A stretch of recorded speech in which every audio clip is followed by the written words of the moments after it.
What's going on, everybody? Super Tuesday. Yes, welcome. Here we are. We've arrived. This is what we wait our entire week for. I recognize how significant this is to all of us, and I celebrate every time that we get to live stream. No, actually, that's not far from the truth. It's been a pretty monster day of repotting. I've got a couple very close students here helping me out to try and catch up.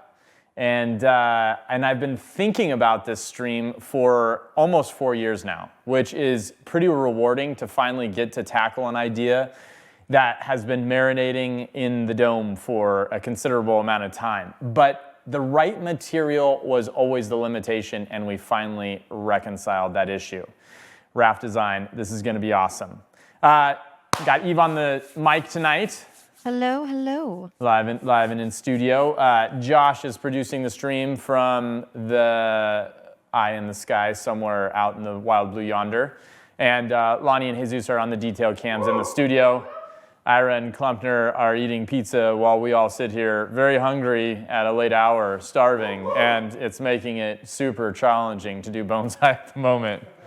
But anyways, also a very special night.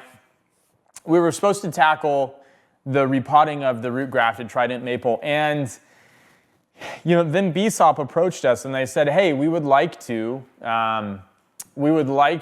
support a stream so that you can make it available to the public." And it just felt like the notion of creating something really special. We have a tremendous relationship with the Bonsai Society of Portland. They've been hugely supportive of Mirai. Over the course of time, the execution of the Artisans Cup, the launch of the live stream, and the BSOP fundamental series that we did with them. So it was really exciting. We wanted to do something kind of special for BSOP, and we're very appreciative, as should you be, for all of those people joining us on Facebook, on YouTube, to be able to watch this content. This is brought to you by Bonsai Society of Portland, and again, thank you to BSOP for your continued support. It's amazing to have such a steadfast community behind us, locally as well as the Mirai community online. Before we begin, Eve, do we have any announcements? We do. Yes, we do. I'm going to go ahead and give you guys all the BSOP website. I'm going to drop that in the chat. I just want to let everybody know who is joining us from our social media platforms on Facebook or YouTube that we take questions and comments specifically from the Mirai Live chat. So if you have a question that you want to have entered in tonight's stream, you'll need to sign up for Mirai Live as a pro member, and that way I will ask your question to Ryan directly. Otherwise, in other news, we have a mini stream tomorrow that is going to be a self-critique. Ryan is going to go over one of his oldest trees. That is going to be at 1 p.m. That's going to be awesome. He's going to do a live drawing like he did for the Kokofu critique, and that went over really well. So I'm looking forward to it. We got the live Q&A for pro members at 3 p.m. on Thursday. Next week, we're going to switch to 10 a.m. slots for those. So any of you that were looking out for a different time, it's coming. And then the form Q&A still has 3 spots. So I'm going to drop that link as well in the chat. Nice. Ready? Ready. Did we launch the Mary Madison podcast? The Mary Madison podcast came out last weekend. Ooh, check it out now. Mary Madison, icon of American bonsai. We got another good one. We were speaking with, for anybody that doesn't know, this past weekend would have been the weekend for the trophy in Belgium, the largest bonsai exhibition in Europe and one of the best bonsai exhibitions in the world. And we sat down with Luke and Christian, 2 of the organizers for the Bonsai Association of Belgium this morning. And just pick their brain about European bonsai, how the trophy became what it was. Really, really interesting conversation with those 2 gentlemen, 2 people that have contributed more to the bonsai community than I think any of us are aware of, and they're very happy to be behind the scenes, investing in their passion. Check it out. It'll be out this weekend. Let's begin. Okay, Raft Style design. When we call this in Japanese, it's called Netsunagari, right? Which is to say, there's this continuation, right, of this primary line in the design. And if we think about this in the natural environment, the raft style typically originates from either a trunk falling over, a trunk being crushed by snow, a trunk or the root system toppling in the wind in heavy saturated soils, as we see in the Pacific Northwest, an ice storm that knocks down all the trees in the city, right? Anything can happen to cause a tree to be uprooted, to tip over, to be bent by the forces of nature, to self-layer as they droop down to the ground, as we see in a lot of live oaks, as we see in a lot of native juniper species. So the notion of this pivotal primary structure, and primarily the trunk, engaging with the ground, and suddenly these branches that existed on this trunk take over as the oxen dominant, right? That apical leader, oxen dominant pieces of growth, and they start growing vertically as if they were a trunk, and in fact, they do turn into a trunk, right? And so when we start to recognize, and oftentimes in bonsai, when we look at, and I'm just going to continue to kind of rotate so you can see where the inspiration for the design comes from. When we look at the raft style design, we see branches heavily weighted on one side of the material.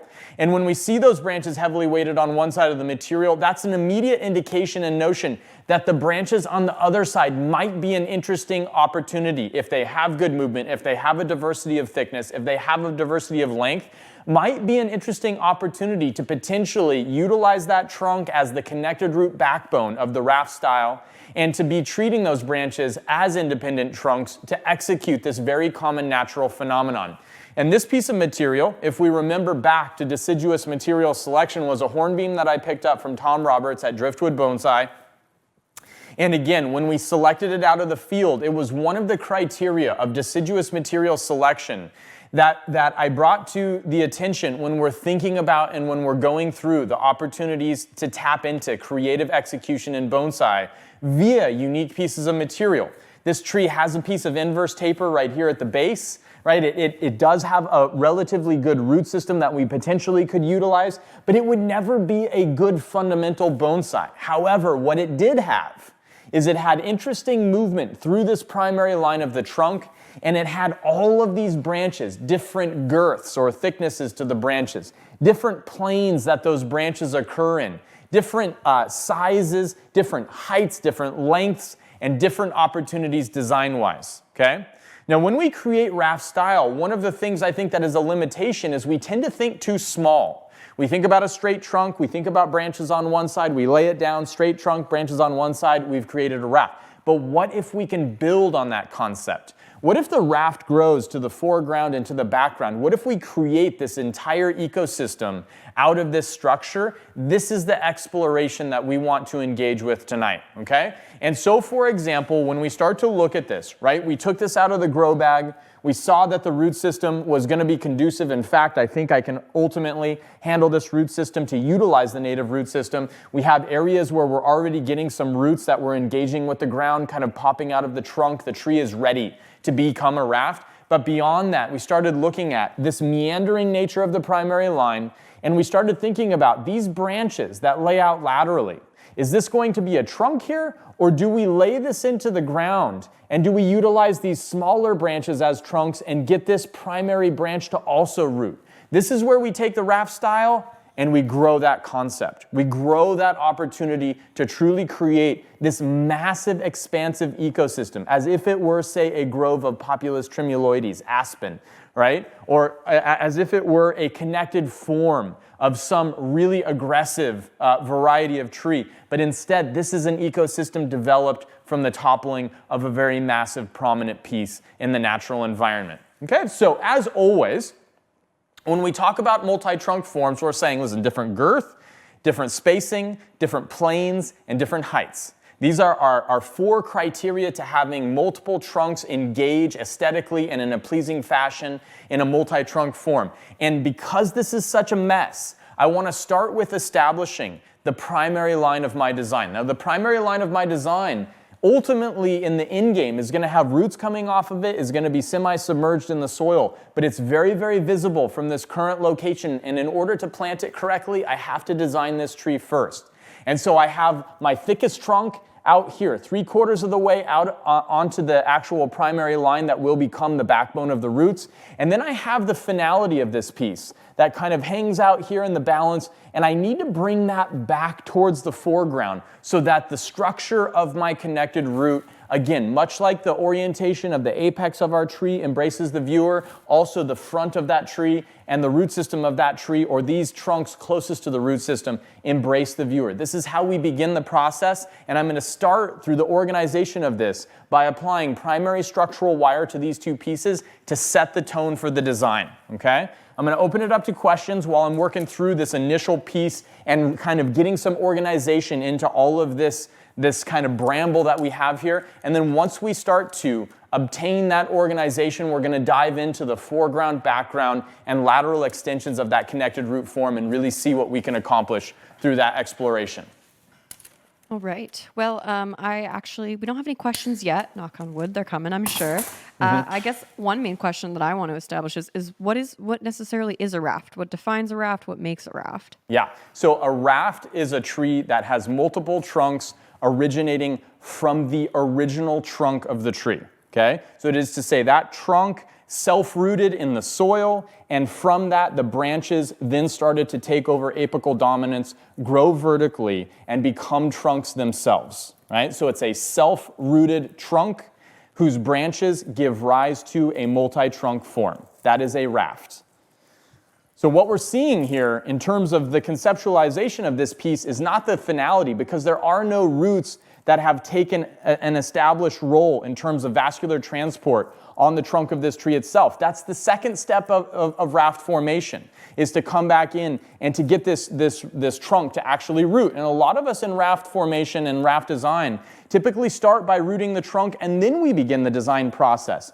But what I'm proposing, right? And when we start to talk about taking these fundamental concepts of bonsai and not applying them to subpar material, we talk about this with the forest that we did, the trident maple forest. And we said, listen, a lot of times the forest form is handled by taking the crappiest material, combining it, and creating a subpar composition at best.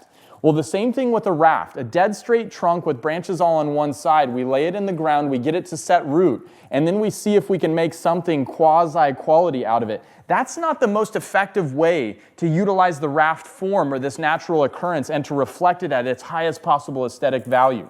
So what we're trying to do here with this fantastic hornbeam, a hornbeam whose branching, whose diversity of branches, whose movement in the branches, whose position in the branches, spacing in the branches, everything about it is creating an absolutely stellar opportunity to do something aesthetically very, very interesting.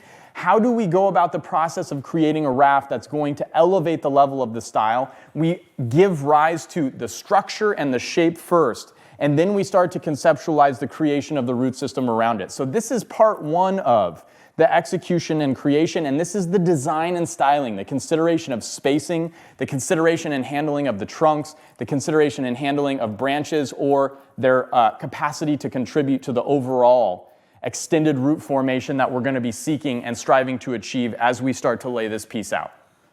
Up next is Miss Mel. What size container are you going to need to fit this type of raft? This is, again, one of these considerations, because the more that I choose to expand this piece laterally, the more that I choose to engage with a more and more extravagant approach to the design process in raft creation, the bigger the container is going to need to be. Because if you think about it, all of these pieces that are laying out laterally, I have the capacity to use these vertically, or I have the capacity to put these in the ground and extend them as expansions of the pieces of those branches. Tree falls over, branches lay down and self-root, trunk self-roots, and then the finer branches grow up as a multitude of trunks. When we think about this, at the end of this composition, there may be as many as 50 trunks in this composition.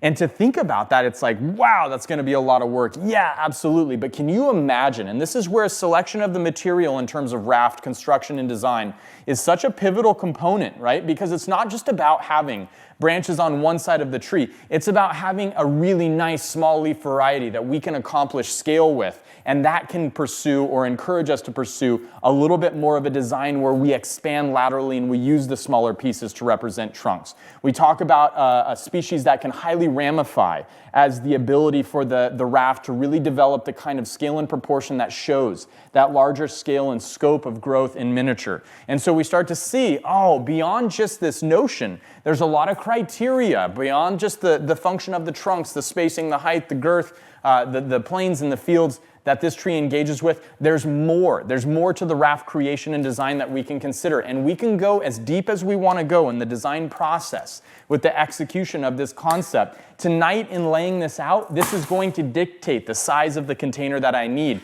And this was why I couldn't plant this first and style it second. I really needed to style it together with you tonight to be able to understand, how am I going to plant this? Where am I going to be generating roots? And then we'll talk about how we accomplish that feat.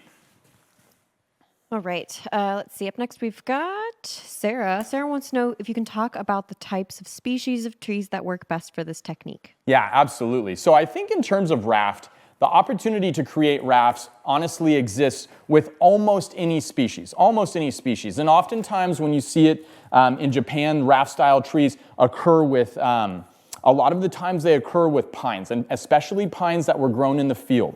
Okay, and they occur with pines that were grown in the field because pines grow in a fashion where they obviously form whorls, a single internode. There's 6, 7, 8 branches that pop out on a pine. They cause inverse swelling at that location.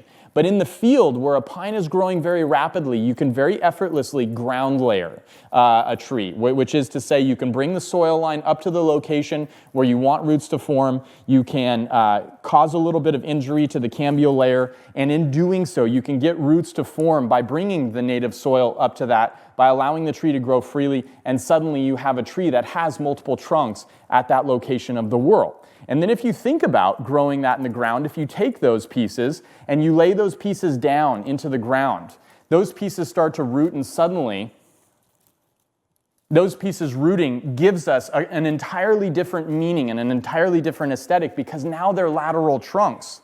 And now the branching to the lateral trunks gives rise to an interesting aesthetic in its own right.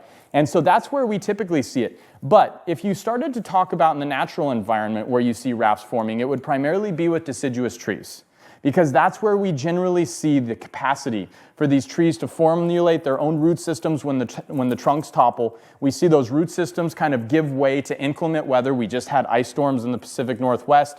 A lot of trees fell over. In the native environment, there will be natural rafts forming all over the place after this most recent storm.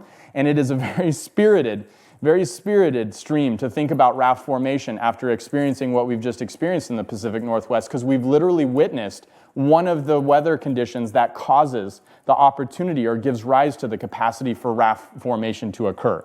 But we see it in elms, we see it in beech a lot, we see it in hornbeam, to be sure, in the native environment, we see it in pine, we see it in juniper, we see it in a lot of different species over the course of the native regions and environments that we deal with, okay? Let me just kind of show you what I'm doing here, because you're starting to see some of these pieces as we're picking them up and we're starting to get some of that elevation to occur. I'm not worried about height yet because I can't see all of my primary structure. I'm not worried about necessarily the movement outside of being able to see the verticality of those trunks and recognize that the pieces that exist on top of that trunk, it's going to be very challenging to lay them down and have them engage with rooting inside of the soil. So I'm comfortable allowing them to move up. Where the real decision making comes in is when we have these lateral pieces. Do I pull the lateral piece up as a trunk, or do I lay the lateral piece down in the ground and allow the secondary branches to become the trunk lines? These are the areas that we're working to engage with, and I've got a few more primary lines to work on before we can kind of start to explore that process. All right. Let's see. Rafi had a suggestion. He was saying to have the base of the tree at this angle being outside of the soil like a bridge, part of the raft not having contact with soil. Was that your intention with this repotting that you're going to be moving into? Yeah, that was my intention, right? Because again, oftentimes when we think about raft, right? The raft style in bonsai, we read about it in books, we hear about how we're supposed to, quote unquote, supposed to pursue the raft style. It's supposed to be in the soil, and the soil is supposed to be up 50% of the diameter of the trunk, and the roots should unevenly, be randomly distributed unevenly and asymmetrically throughout that, and that's how we form a raft. But what we see when a tree's trunk topples over is oftentimes there is space. There is where that root system existed, where the trunk now has that arc back towards the ground and where we see that engagement.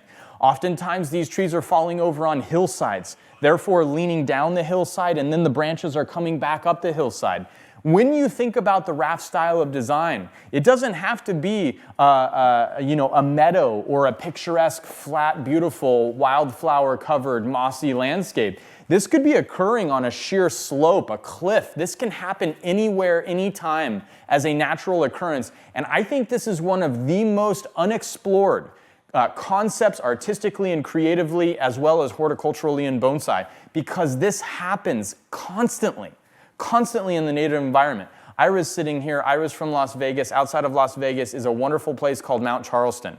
We went up to Mount Charleston. There are bristlecones on Mount Charleston. You can see the Las Vegas Strip while you're standing in front of 3,000-year-old bristlecones. It's one of the craziest places that I've ever been on Earth. And one of the most striking trees that I saw while we were hiking on Mount Charleston was a bristlecone raft that had fallen downhill, and all of the branches were growing back uphill off of this thing that had self-rooted in this arid, desolate environment. It was so inspiring, and it just catalyzed something for me. It was a moment to recognize we have not seen anything in bonsai yet. The opportunities creatively to represent what's happening naturally all the time in all of the ecosystems across the world has yet to even have the surface scratched. It is a wide open world. All right, let's see. Up next, we've got Bentley. Bentley wants to know, how do you encourage roots to grow along the trunk? Yeah, that's a great question, Bentley. So species by species, the creation of raft and their willingness, right? We talked about, and I gave the example of, we see raft style bonsai a lot in Japan done from white pine that are cultivated in the field, right? And the reason that we see that, because white pine naturally have that internode, and pines in general have that internode where you get a whirl of branching growing from that internode. 3, 4, 5, 6, 7 branches on a really strong tree growing in the field. All of a sudden you have inverse taper, and the way that they solved that is they would bring the soil level up to that node where that inverse taper existed, and then suddenly lay those trunks down, and you had that tree self-rooting with the vigor and the growth rate of being in the field.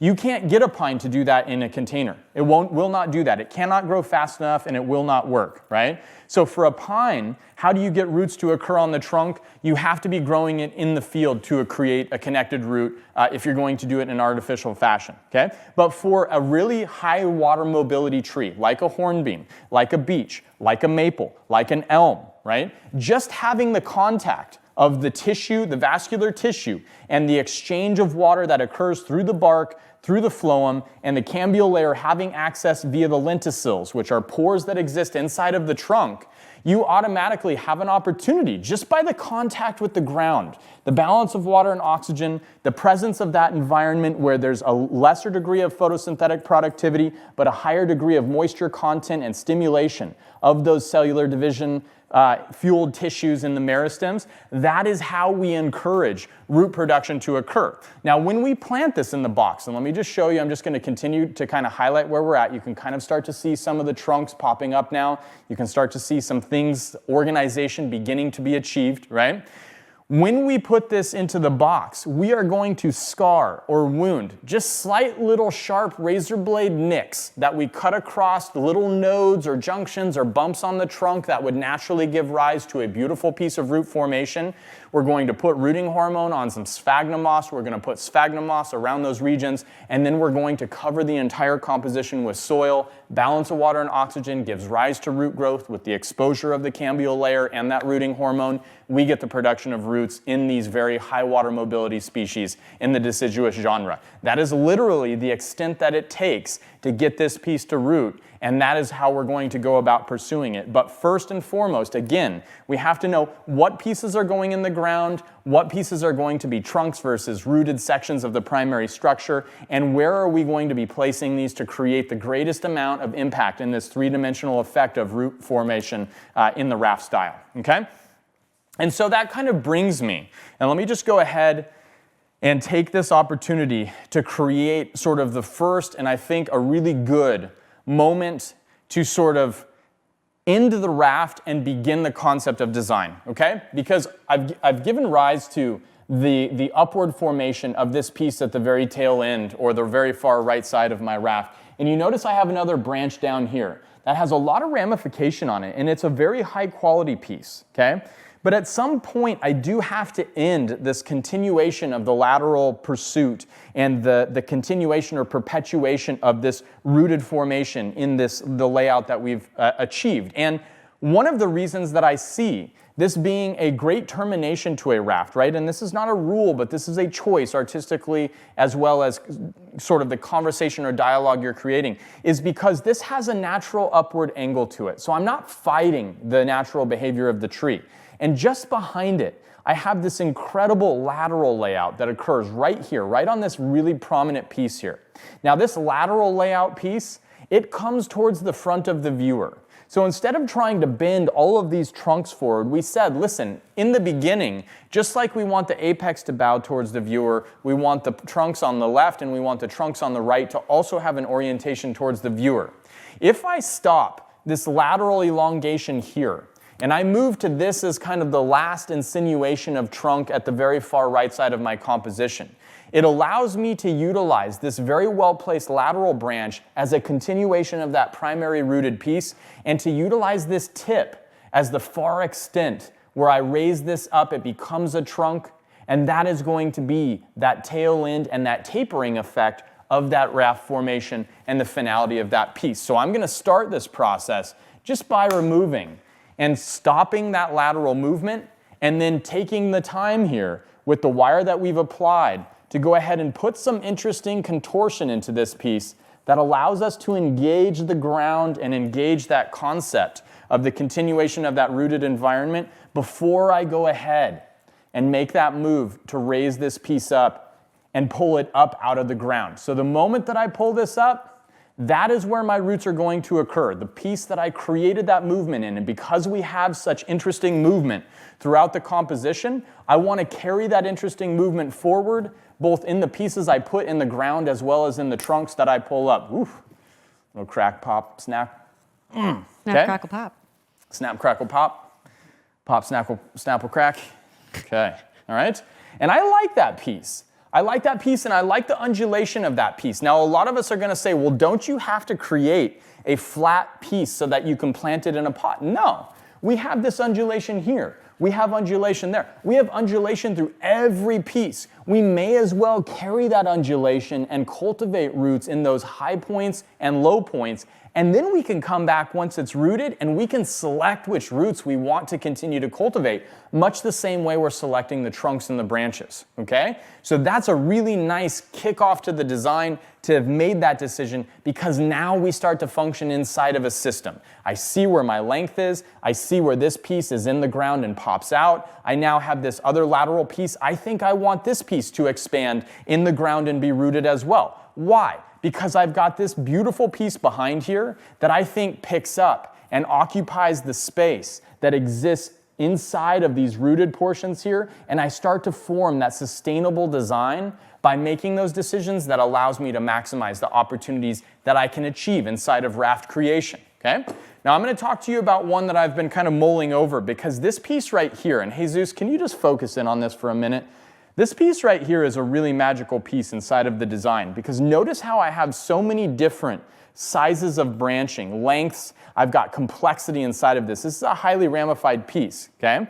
Now I could pick this up as another trunk, but it sits in front of all of my pieces of the primary structure. My thickest and tallest piece here. I've got some wonderful movement here. And this is one of those moments where I can drop this down and into the soil system, and these can be small little foreground, tiny diameter, really nice proportional pieces. Okay? When we talk about forest design, we say, listen, you want to pull your smallest pieces forward and you want to push your smallest pieces to the back. Smallest pieces to the back to give perspective, smallest pieces forward to show scale and to show generational insinuation, right?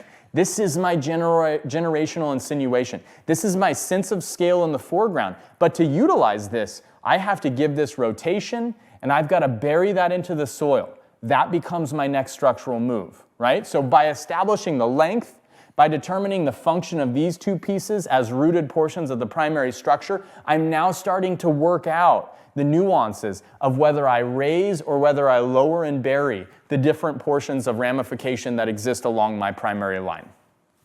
All right. Up next, we got a question from Kevin. He says, when making a raft, do you have to expose the cambium like you do in an air layer on the backside of that tree I know you addressed this a little bit, so sorry if that's a repeat. No, it's not a repeat. Absolutely. Yeah, you definitely need to expose the cambial layer. Okay, and that's where we're saying, ultimately, if you just planted a high water mobility tree, you put a trident maple and you bury half the trunk in the ground, it's going to root. Most broadleaf trees are going to readily produce roots regardless of what you do. We've been repotting pomegranates all day. And the pomegranates have 3 tiers of root systems where they've clearly been planted deeper and deeper in the ground and just self-layered themselves. And we've been cutting off the top 2 tiers to get to the lowest tier, which is the most contorted, broadest, most beautiful root system. It's really interesting to see the pomegranate itself self-layer, okay? The same thing happens to most broadleaf trees. However, if you want control of where the roots exist, okay? Now this is another situation, and wounding it, exposing the cambial tissue, that is exactly how we gain that control to be able to tell the tree, I need roots in this location, I want roots in this position, or to give the tree the best chance to have an organized layout of its root system. Right. Let's see. Up next, I've got Alex. Let's see. Oops, sorry, that was a repeat. Let's see. Maria says that she has a twin trunk Thuya placata, and then she's already knocked over, and the trunks are horizontal. If I want to use some portion of these trunks, but not all, how can I get them to root on the bottom? Maybe score and wrap them like an air layer? I think it's important that we have, you could use sphagnum moss, you could score, you could wrap in sphagnum, but the real big contributor to a raft being successful is laying it down laterally. Okay, and we talk about this a lot in terms of the hormones that exist when we take an auxin-filled hormone or an auxin-filled branch or bud at the tip, and it's facing upwards, and we lay it downwards, right? The auxin recedes and cytokinin comes rushing in, causing lateral bud growth and losing that apical dominance, okay? So when you have a tree that's growing upright, the physiology of that tree is to get tall, right? And the hormones that contribute to that is auxin. But when that whole tree falls over, suddenly you get this influx of cytokinin in the branching, but you get an influx of cytokinin moving through the physiological structure of the vascular primary system as well. And this is what gives rise to so much rooting occurring inside of that tree. So if the tree is upright and we're trying to get it to root, oftentimes we have to completely girdle the trunk in the air layer formation to get the sugars and starches to accumulate, form callus, and generate roots.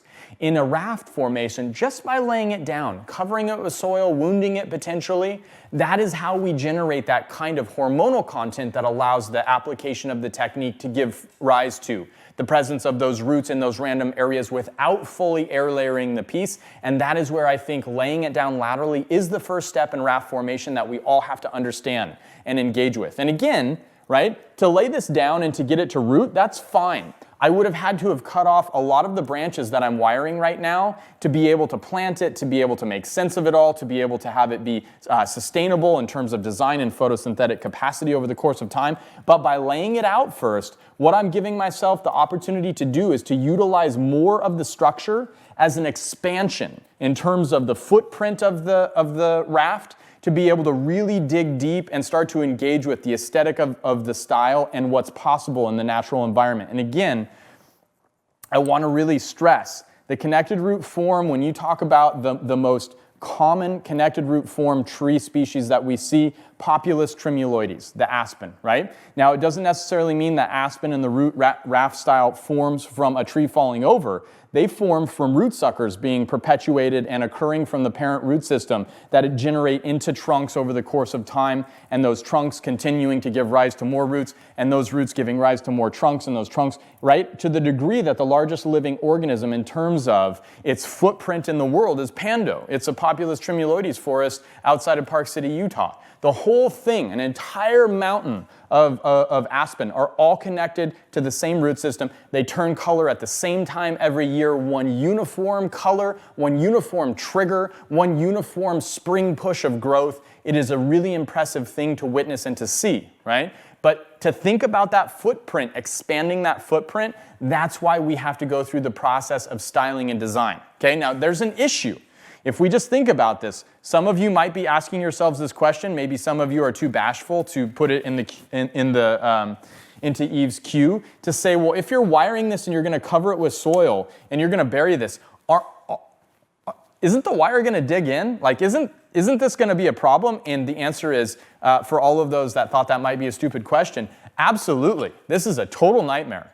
This is not the easiest thing that I could be doing. And in fact, this is quite an impediment to convenient bonsai design and styling and application of technique. Now, if any of us got the memo that bonsai was supposed to be quick, easy, and efficient, we missed it. Or somebody was playing a joke, right?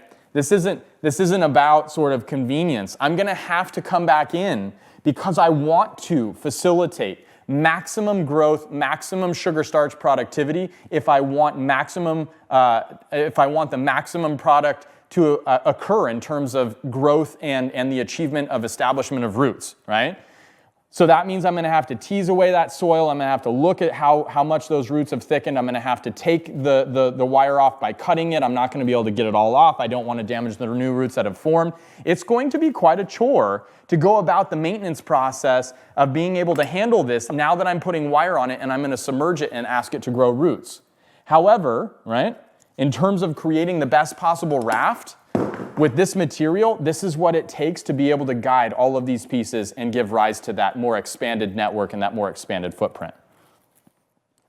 All right, let's see. Up next, we've got Alex. Alex wants to know, does the entire main trunk have to be in the soil in a raft style? Would it be okay to expose part of the tip of the main trunk and have a big branch sticking up and exposed? Yeah, absolutely. I think that there's no rule, Alex, and I think, in fact, the more creative that we get with this, the better and the more interesting this is going to be to look at. And I would encourage you with Raft to not submerge the entire trunk. Why do we need, right? And if we ask this question, we should be able to answer it, right? Why does fundamental or traditional bonsai say, hey, listen, submerge the entire trunk inside of it? Because when we talk about traditional bonsai, gaps or negative spaces in the base of a tree typically lend themselves to giving a sense of instability or a sense of visual weakness in that piece that is supposed to initiate or provide the greatest amount of visual stability.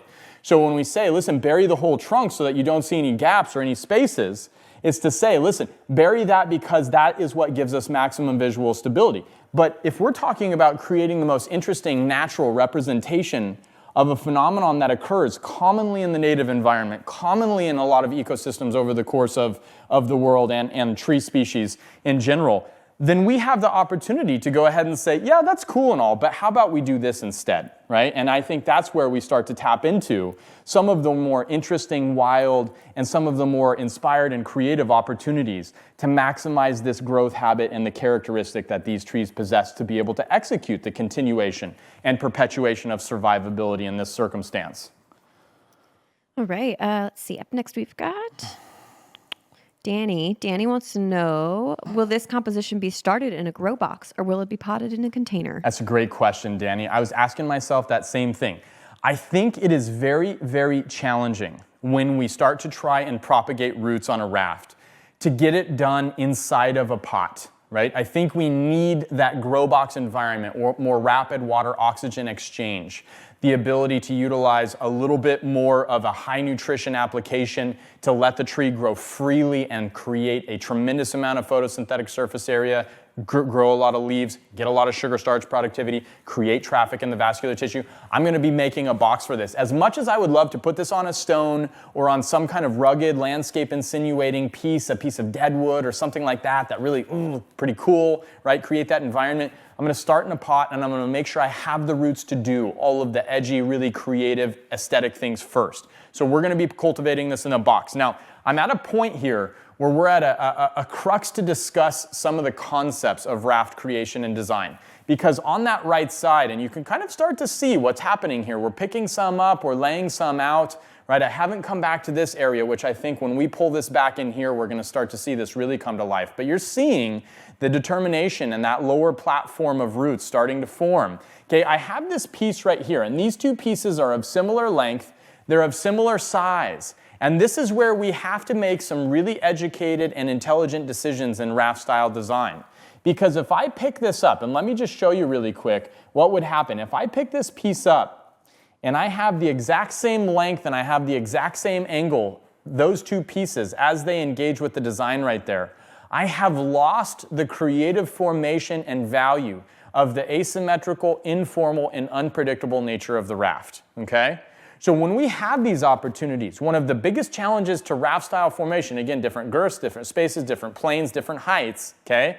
We also need to be understanding in our lateral footprint when we lay out foreground, background, and the length of that piece, that we need to be diversifying those fields, the girth, the length, the space, the planes. We need to be thinking about that on every single plane that we're functioning on. Okay, so instead of picking this up right here, I'm going to go ahead and I'm going to root this a little bit, but I'm going to pick it up much sooner because I have this space here. I'm going to go ahead, I'm going to pull this up into this region right here and just create a little bit of a different dynamic.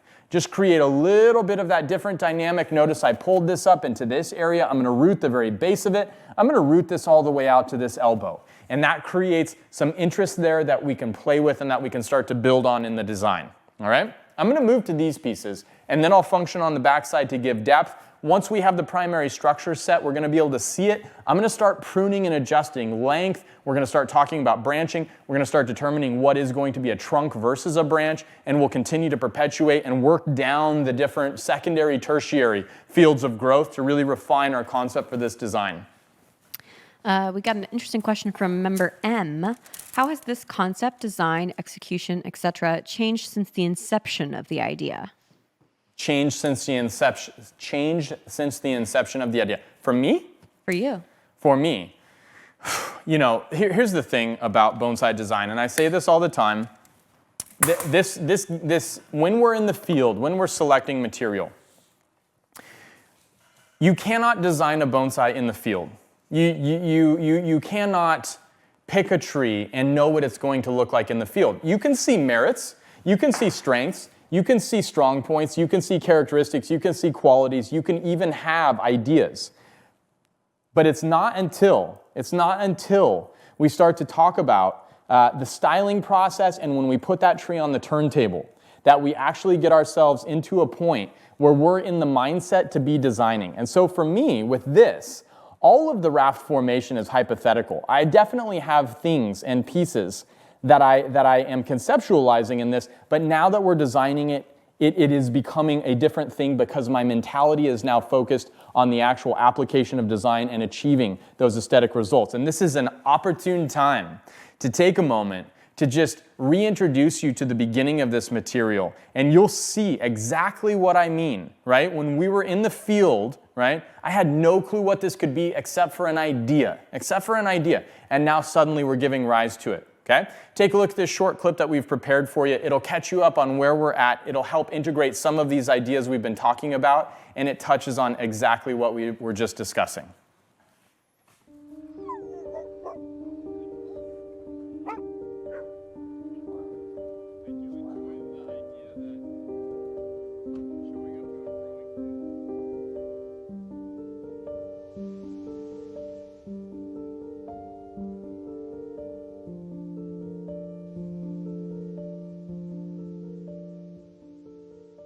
Boy, I just feel like there's too much here in this hornbeam to not take it. And there's too much there.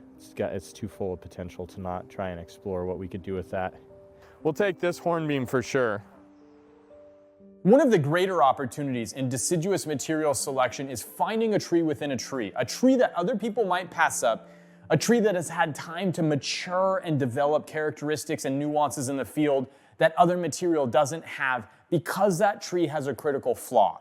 And in the deciduous model with their high water mobility, we can fix these flaws and come up with a litany of creative ways that we can execute and create a tree out of that piece of material. When I saw this hornbeam, the first thing that struck me was its branching, and beautiful branching filled with movement, very, very representative of the hornbeam. From the base of the tree through each of the sub-trunks or branches or whatever these will become, there is potential abundant in the canopy of this tree. Now, obviously, I'm drawn into the material by this. I sit down or kneel down in the field to start to take a look. And as I tease that soil away, what became abundantly clear is that the trunk where it makes the turn and the thickness of these branches in that location formed a significant degree of inverse taper compared to the relatively thin, slender base that exists below it. And so suddenly we start to recognize the base of the tree is not going to give rise to an exceptional bonsai, but exceptional characteristics exist. How can I start to explore? Do we air layer at this point across that diagonal and make that the new base? Do we recognize on this piece of material that all of the branches come off of the top side, and we have the ability to potentially lay this piece down as a tremendous raft style tree, utilizing the character, utilizing the movement, utilizing the nuances of each of those valuable branches, now as a trunk, now in a community of pieces that creates that next level of aesthetic in an otherwise flawed piece of material.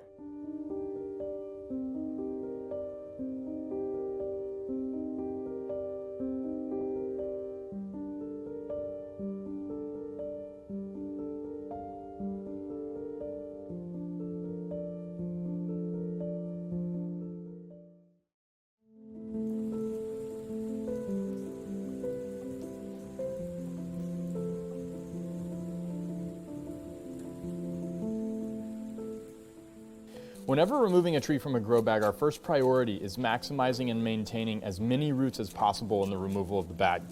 As a result, cutting the bag allows us to maintain intact and undamaged all of the fine root tips growing against the bag, and as a result, we sacrifice the bag. So here's the hornbeam. Okay, and the beauty of this is that typically when you do a raft style tree, you have this massive root ball and you assume that you're going to have to sever the trunk from the root ball once you get roots to occur out here in the raft. But with this one, all of the roots already form a lateral layout, which gives us the opportunity to keep these as the very base formation of the raft over the course of time, generate more roots out of these pieces as well as the lateral pieces, and really take advantage of this movement, which I just think is going to be absolutely spectacular. And I think the movement that we're hoping to accomplish is to set this piece down in the soil system to have this movement here, and all of these start to become really incredible trunks in the overall composition of the tree.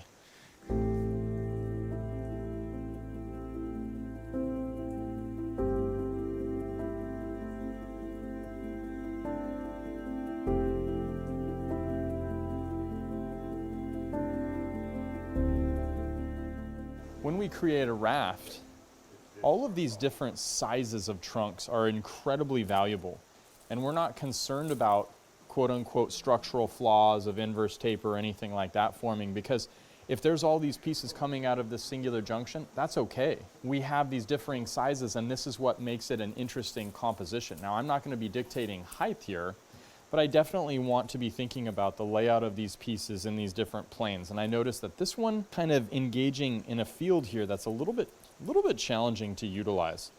Okay, and so because it's on the inside of that, and it's kind of sitting in front of my primary pieces of what's going to become my structure, I'm going to go ahead and I'm going to take out some of these pieces that are causing, structural flaws, if you will. Now, when I have these little pieces here, I want to save these because I can use these in two different ways.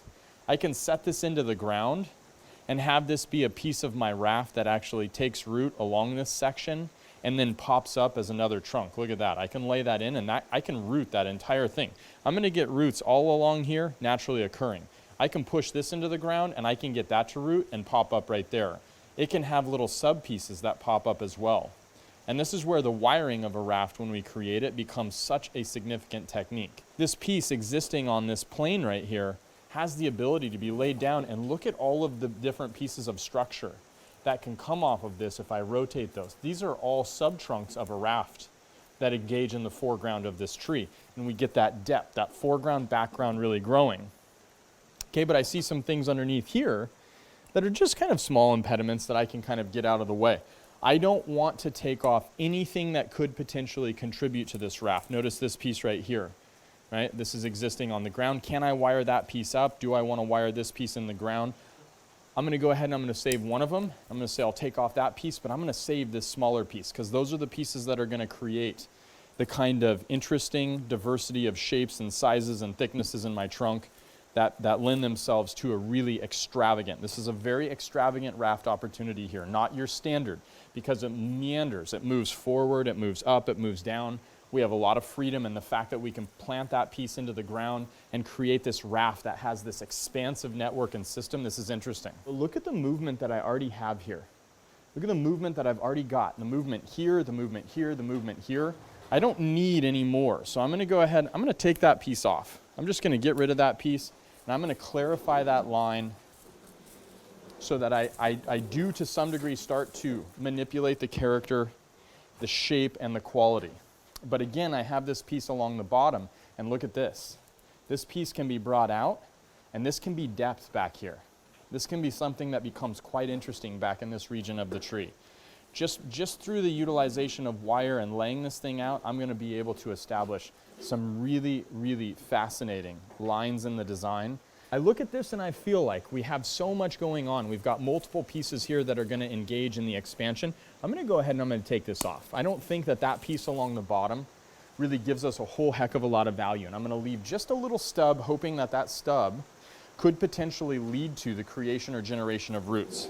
I've got another one down here, again, in a very clustered and cluttered portion. I'm going to take that off too. Okay, so I'm not making it a rule to take off bottom growing pieces, but I am being discerning, and those pieces that are in areas where we already have enough upward interest and movement, I'm going ahead and I'm taking those pieces off, okay, just to be able to define the bottom of the composition that I want to create. Again, I'm just going to give myself just a small prop here so that I don't have to continue to hold this and manage it. I'm going to get rid of some of these things that are growing on the interior. This is very, very congested. And just cleaning it up, much like we would clean up any other tree, allows us to really see the opportunities that exist inside of this. And if I don't organize all of these primary pieces, I'm never going to be able to put all this together and make sense of the opportunities that exist here. So my next step after cleaning this out and going through that structural process is actually going to be wiring these pieces into place to create that bottom platform, to lay down the pieces that contribute to the raft, and to dictate which pieces are going to be the primary trunks of my design.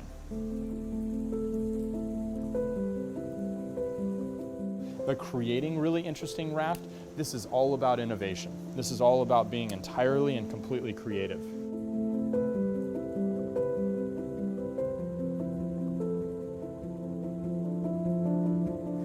Okay, all right, yes. So we see, just circling back, coming full circle from that question prior to that clip, is that, you know, the notion of design evolves and continues to evolve. And when it goes on the turntable, we secured this an hour before the stream. I've been thinking about it all day, but it is just sort of organically happening as we're working this out. And now you can see we've got this area worked out and we've got this area wired, and we're now starting to achieve organization. This is really what we need to have in order to truly conceptualize and begin the process of moving forward, is having that notion of space and of position and of planes, foreground, middle ground, and background. And I think this area, super strong in terms of a singular junction giving rise to 3 incredibly pivotal pieces. Potentially primary, although not the thickest pieces on the tree, definitely in the running, potentially thickest or probably secondary, or maybe even third in the running. This piece right here having so much of the girth, but also being physically lower on the tree, does it take over now as the apical leader? Are we going to be gravitating in that direction? What do we do with all of these smaller pieces? How do we handle these? How do we go about the process of utilizing them? I'm going to go ahead and I'm going to take advantage of these foreground pieces. We'll start to make some decisions on the front of this. We'll start to work through that middle ground, and we'll finish by wiring out and pruning that back portion of the trunks to really begin setting that design. We'll see how far we get, but I think we can get through a majority of this tonight, and I really would like to. And what we'll do is we'll follow up in the edit. Okay, just to be clear, we will follow up in the edit of this. So the video that goes into the library on live.bonsaimarai.com is going to have the planting process and the steps that we take to get the roots to develop, to build the box, to wound and scar and dictate the root layout, to utilize rooting hormone, to saturate the sphagnum moss. All of those steps will be in the edit that goes into the library so that you can see the entire process start to finish in one singular educational video, okay? All right, I'm gonna keep working. We've been chatting it up as you've been away and I've continued to wire, but let's continue moving forward. Awesome. And I just want to remind everybody who's joining us from our social media platforms that you can do a 7-day free trial of Mirai Live at live.bonsaimirai.com. If you get a pro membership, you can join us in the chat. We do this every week, and we do lots of other things too, so check it out. Up next, we've got a question that's been asked by multiple members, Treebeard Steve, Bentley, Matthew. What soil mix will this raft go into? It's a great question, right? These are all the nuances. So here's the thing, right? I'm not necessarily, and this is a little bit of a challenging discussion to have because we do typically talk about one of our developmental goals being the creation of roots, right? And so when we talk about development, we typically say, hey, listen, akadama is not our developmental component that we tend to utilize or lean on to develop roots. We talk about akadama as the refinement component, as that piece that gives rise to root scalability, finer growth, and a creation of proportion inside of the containerized environment and the contained space of the bonsai ceramic. Okay, but we do have to understand that the two mediums that cultivate the best roots from bare wood are definitively going to be sphagnum moss and akadama. And we're going to be utilizing sphagnum moss soaked in rooting hormone around the areas that we determine we want roots to form. And we're going to be utilizing akadama as the medium because although we're forming roots, I really do want this. With all of the hierarchy that's already established inside of this tree, I really do want the finest root growth possible because I have so much secondary, tertiary branching, because I have so much hierarchy already starting to be established inside of the tree. And inside of that, to be taking those steps towards continuing that portion of really refined growth perpetuation and development or growth perpetuation and stimulation, that feels to me like the smartest use of my time, resources, and the way that I give myself the best chance of success, okay? So I'm gonna be using 100% akadama, 1/16 to 1/4. I'm gonna leave that 1/16 in. And I think that's going to give rise to the very best formation of roots and the very best success in terms of the execution of this operation. Okay, now I liked what just happened here. And this is really where we do have to value these smaller pieces that exist along the trunk. Because typically we would take something like this, and let me just slightly rotate there. You see that negative space, you see the girth. Very, very small. Very, very fine piece of growth here. You see this medium piece back here, and then we start to see these thicker pieces in here. The hierarchy in this singular region of the tree is absolutely gangbusters. This is what we're looking for, this is what we aspire to, and this is what we want. And a lot of times when we create rafts or we create clumps, these smaller pieces are the first thing that we cut off. We think, oh, I don't need that small little weak piece. Weak and small are kind of cohabitated in terms of our ingrained thought process in bonsai. But we need to understand small as scale, small as generation, small as proportion, small as depth, right? These are the things that small gives us inside of a multi-trunk design. And in having these pieces and starting to execute that, we start to see the design build in terms of its flavor, in terms of its spice, in terms of the kind of nuances that we're capable of generating inside of the design, okay? Now I want to really set the tone on this foreground piece because I think the foreground piece, and having said that about small, I'm going to take off pieces that exist underneath primary pieces I've deemed valuable in the design, right? I still have to think sustainably. This is going to start to help me reduce and direct some of these longer pieces so that I don't overwhelm the smaller, more important trunks that exist. So I'm going to go ahead and start to just make some executive decisions on length to give rise to space and the opportunity for these pieces to be able to sustain themselves inside of the interior of this composition, right? And this is where the branch pruning really begins because now that I have the structure laid out, I can start to make these decisions, okay? But when I have smaller pieces existing underneath primary structural components that weigh in and contribute to that greater concept of different girths, different spaces, different heights, etc., that's where we get back into sustainable design and where we have to be very dedicated to the execution of sustainable design. Because if we try and stuff a bunch of these smaller, finer trunks underneath the bigger pieces, we will have failure and we will start to get a lopsided distribution of strength, as well as have a limited degree of success in the production of roots. And I want to say that again. If we try to cram too many pieces inside of too small of a space and we abandon sustainable design concepts, not only will the trunks fail, the production of roots will fail. And here's why. Because we know that to generate new tissue takes energy.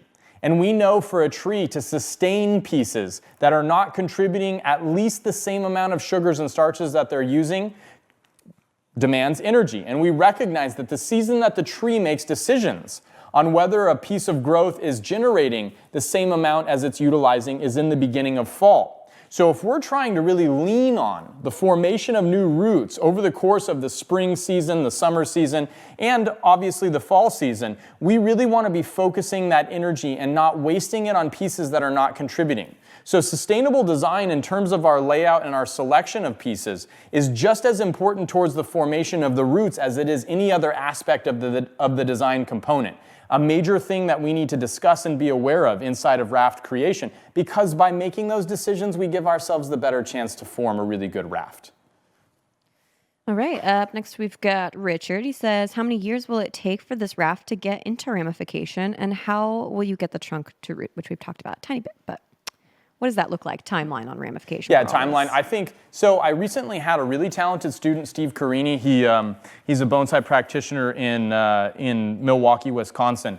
And we walked through, I was telling him, he saw this piece of material. He was kind of asking me what I was going to do with it. I said, I think it's a really, really prime raft candidate. He said, oh, I was thinking the same thing. I made a hornbeam raft. And I really picked his brain about the success that he had making rafts. I mean, one of the best parts about Mirai, obviously the community on Mirai Live, you all have helped contribute to a lot of really pivotal designs with your feedback and some of the ideas that have been generated via our community. It's absolutely priceless. Students at Mirai bring good ideas and valuable information for me all the time. I get so much out of the students at Mirai.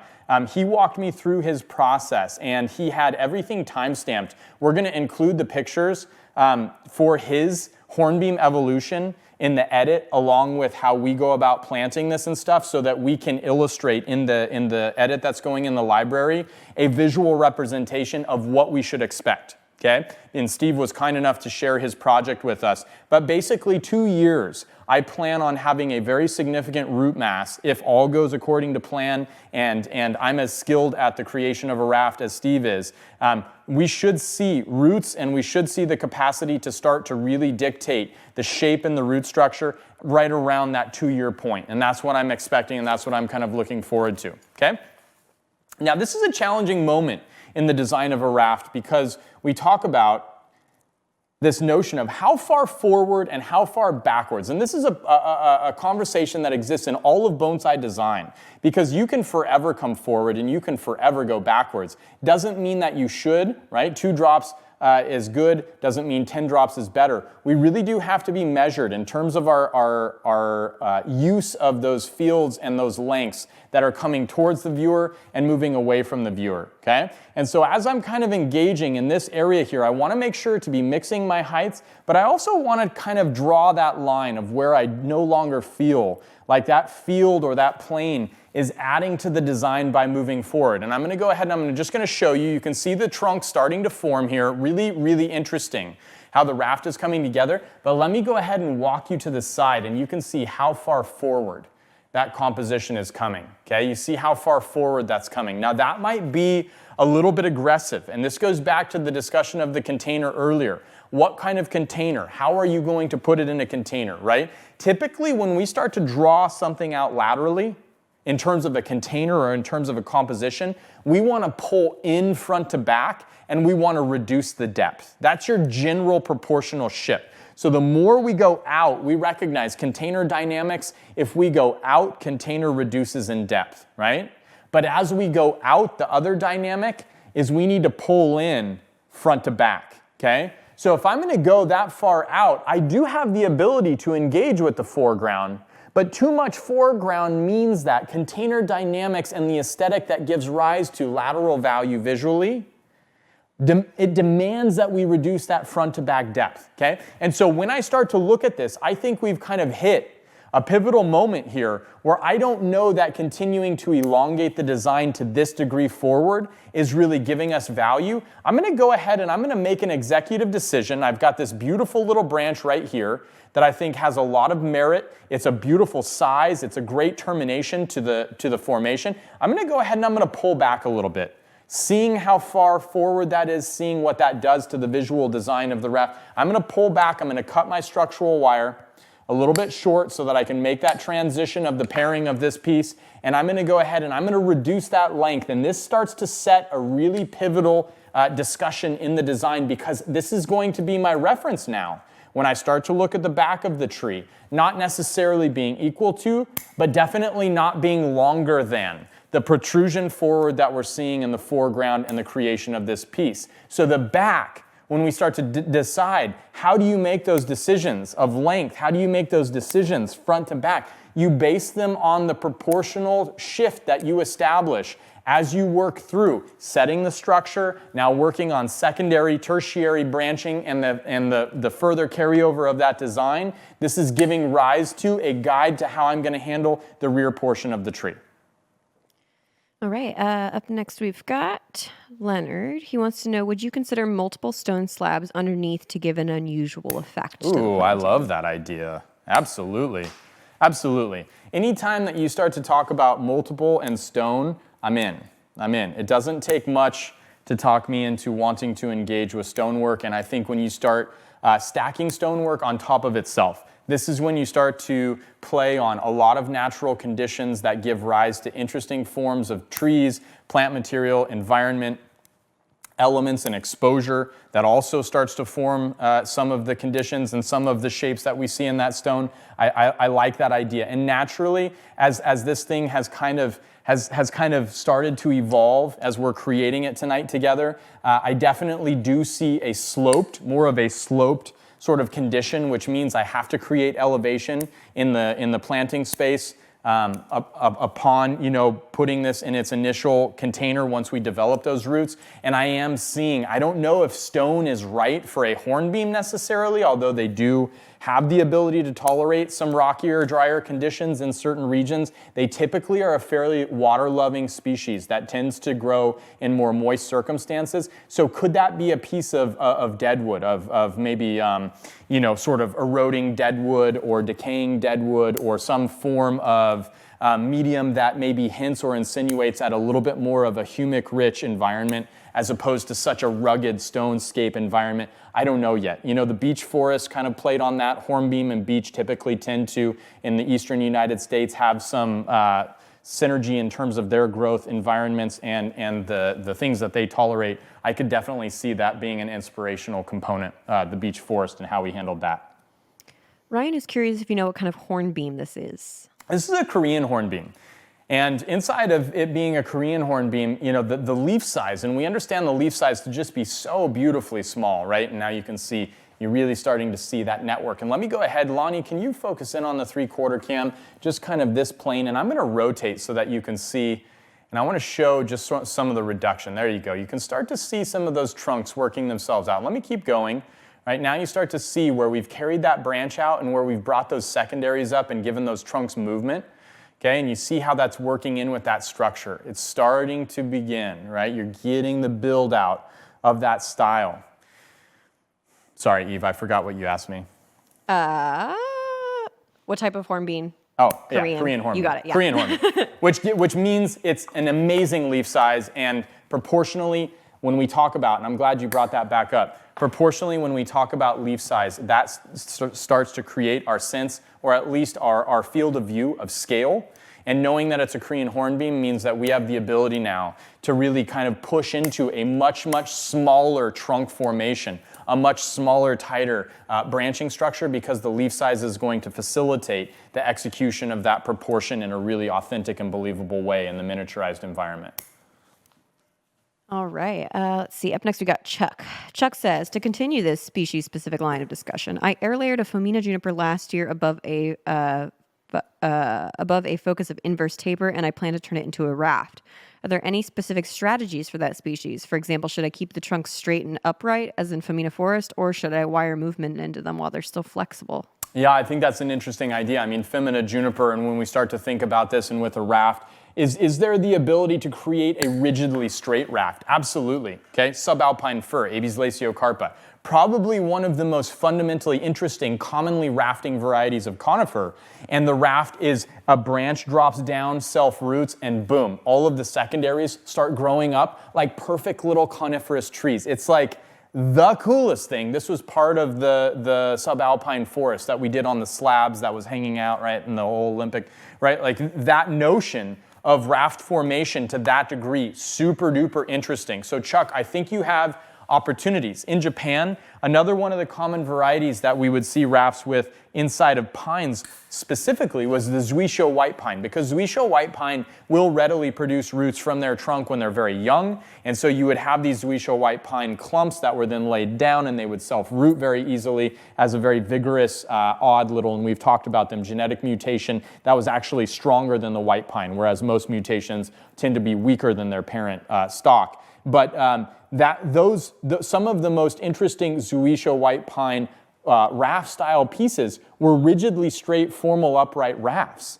And now you're like, whoa, because this hornbeam has all of the curvature in the primary trunk, right? All of the curvature in the primary trunk to warrant a more creative, whimsical utilization. And the branching itself also has that movement. There's no reason for me to straighten this out. But say, for example, this was a coastal redwood growing rigidly upright and then boom, falls over. Or maybe it just falls on a hillside and you have a diagonal growth habit upwards. Why can't we use a slanted slab, lay a trunk down on the slanted slab and have an angle like this? You know, I mean, truly think about everything that's possibly illustrated inside of this style and you recognize, oh yes, it's true. We really haven't done our job yet with the raft. We need to work harder.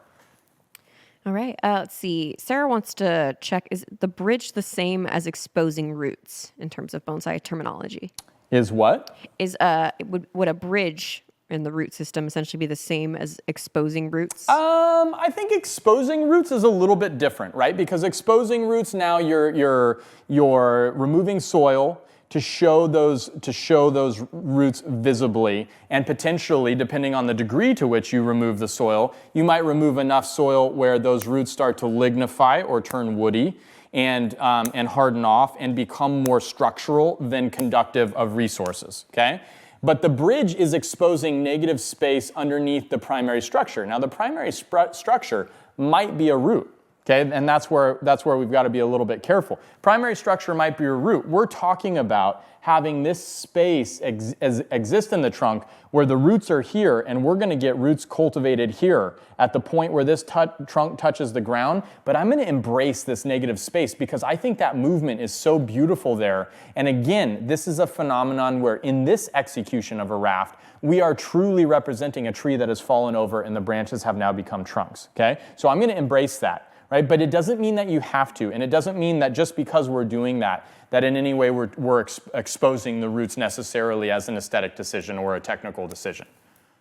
Up next is Leonard. Could you graft scions from this tree to create new root locations for future design optimization? You could graft scions, to be sure. You could thread graft, or you can just take these big long branches and lay them down in the ground and root them. And honestly, here's the thing. If I root all of these structures and at some point I'm like, I don't really like that one there, I can sever it from the main piece, pull it out as its own tree, and I could put it in another portion of the composition. Here's another thing. I could cut this in half.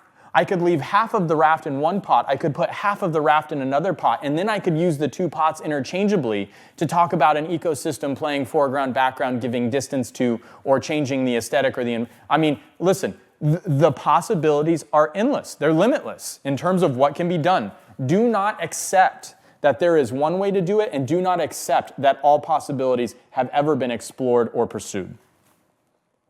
All right, up next is Kevin Ferris. He says, would a raft be in consideration of a nurse log like in a natural forest, specifically speaking of forests on the coast in the Pacific Northwest? Well, I think that definitely a nurse log, you can have that kind of impact. I think nurse log typically refers to a log that is facilitating the growth of a different species of tree out of its decomposing humic debris, is what I understand a nurse log to be. Now, can we say a tree fell over and has continued to perpetuate itself, and to some degree there is a very difficult delineation between a nurse log and a raft? Yeah, I think there are times where that conversation becomes a little bit muddy and murky, because again, there's just so many representations that we can seek to utilize the miniaturized form to convey and communicate and try to represent.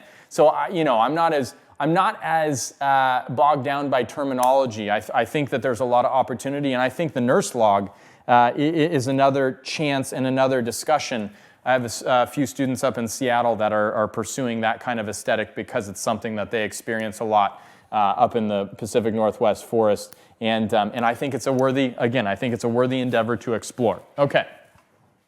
Now that I've got this kind of foreground piece laid out and we're starting to see a lot more definition happening here, I want to start to reduce and play on some of the heights and really start to make some decisions on heights. And this is where, in terms of discussing and identifying the height, we've really got to hone in on our tallest point first, right? And I'm at a little bit of a standstill because my dominant trunk technically is this trunk right here. And let me show you this from the side. My dominant trunk is this trunk right here. It is the thickest trunk by far and away. And it is absolutely the one that has the greatest amount of girth through the entirety of the tree from base to tip. However, it's lower structurally occurring than these pieces that are on the high side of the tree.